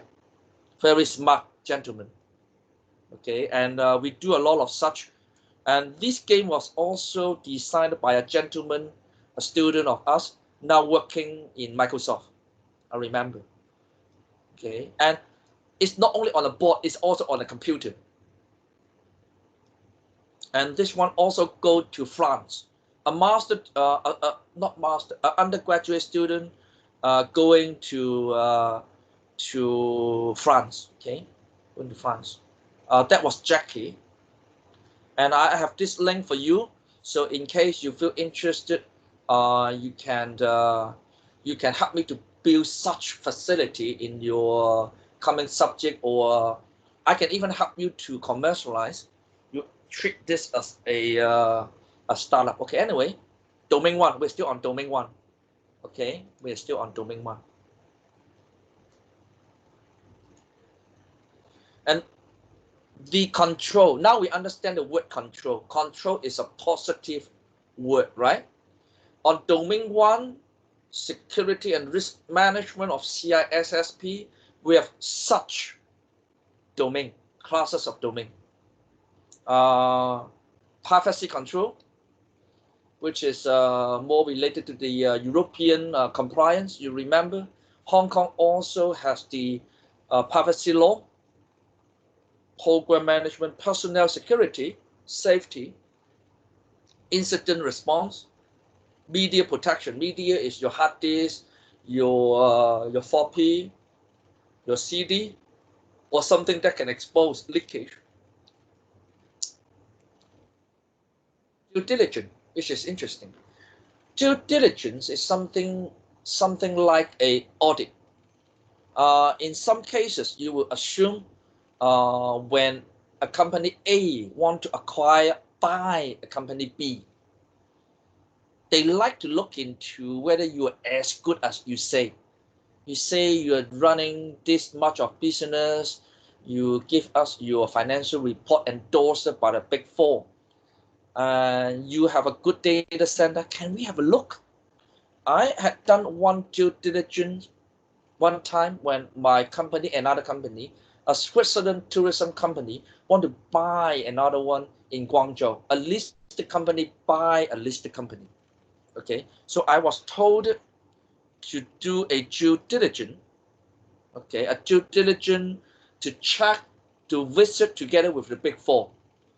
Because I was an insider of the company, together with the Ernest and Young. I forgot Ernest and Young or Pete Marriott. I forgot. Okay, should be Pete Marriott.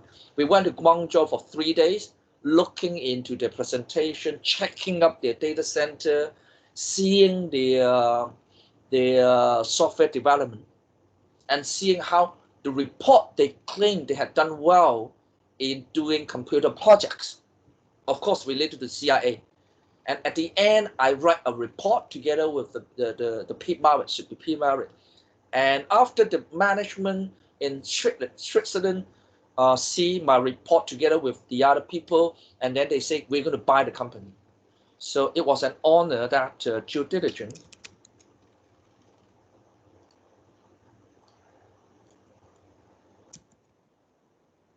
kind of quality check I done once when I was head of IT of a company. I was a head of IT, so I was consigned to work. Was it an official auditor work? No, I was not bearing a title of auditor. Was it related to audit? Yes. And that's the reason I continue to explain and trying to convince my friends here in this workshop not to be confused when you see a subject audit. I'm not to be an auditor. Why that related to me? You want to be engaged, because whoever in the future be consigned a short-term task to check up the other people, that means you have a lot of credit. You have a lot of trust from the company. It's an honor, and your career will go smooth. All right. So anyway, due diligence is something that you will assess to look into what the other people or your own company doing, good or bad. One lately, the hot topic is about fake news. Seriously, many companies rely on the news surfing around, whether it's the availability of product, whether something actually happened. So I would say if you are doing business security, technology security, you should find a methodology one day. It could be a capstone project with me, if you wish. So in case you hear news from a source, how can you validate before your company make a wrong decision? I'm not talking about the politic area. I'm talking about just an ordinary company. Just ordinary company could be haunted by fake news. Okay. Governance. Remember, I talked about the governance in the earlier slide on CISA. It is an important word. So inside the domain 1, the CISSP also talking about governance. They're talking about governance, risk management, and compliance. They are all together. Okay, you have a risk assessment. You want to be compliant to a law or good industrial practice. You want to invest. Have you invested too much? What is the best, optimal, wise, smart investment? That is also under CISSP. So you have the compliance for the law locally, or I had told you the European GDPR. Sometimes the other external legal system might affect you. Why? I'm a Hong Kong guy. They are Europe. Why should I listen to them? You intake European customer, then you are bounded. Make sense? You have European customer, you charge them, and their government want to protect their citizen, right? So it makes sense, in my opinion. So this kind of information security is becoming more and more international, all right? So you have the compliance requirement. Even in Hong Kong, if you are trading finance, you have the bank compliance. You have many kind of compliance you need to deal with. Then you need to look into the risk associated with your current investment. Even I do have smart people who know about blockchain, and they say if you deploy blockchain, you need to a certain kind of quality check. And you ask yourself, you only have one guy who knows about blockchain, you are at risk. The risk doesn't have to be just firewall, hardware, software. Human is a big risk. Remember this. For the importance of this, I write it down here.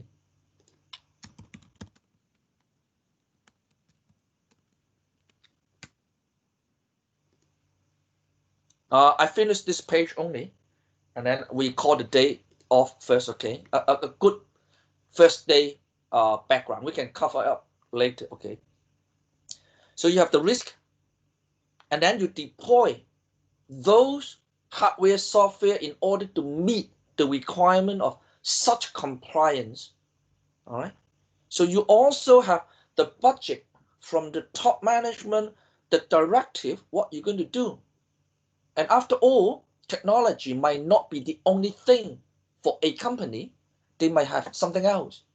Alibaba, they have good online facility, but they also have a good warehouse. They also need to facilitate and be doing good on the supply chain and logistics. They have their rule and regulations.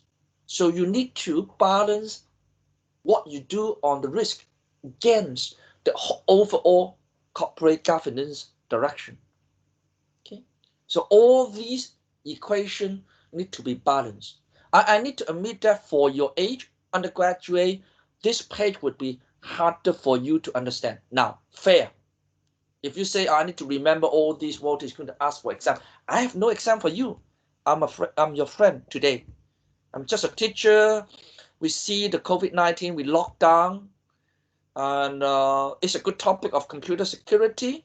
It affects many of the other technology development. So the earlier the student to get involved, the better you would go through in the coming semesters. If a master degree, this could help. This page, more about the governance, would be at the time you enter into the job market. But at least you understand it's not something just I buy a piece of equipment, it doesn't work, I'll throw away. The world is not like that. Okay, you need to have a good control mechanism, more managerial. It's a big topic. Okay. I guess I would try to stop in the meantime, okay? I stop in the meantime. And I will post the video link to email again, and also here in this archive. Sorry, my spelling, okay?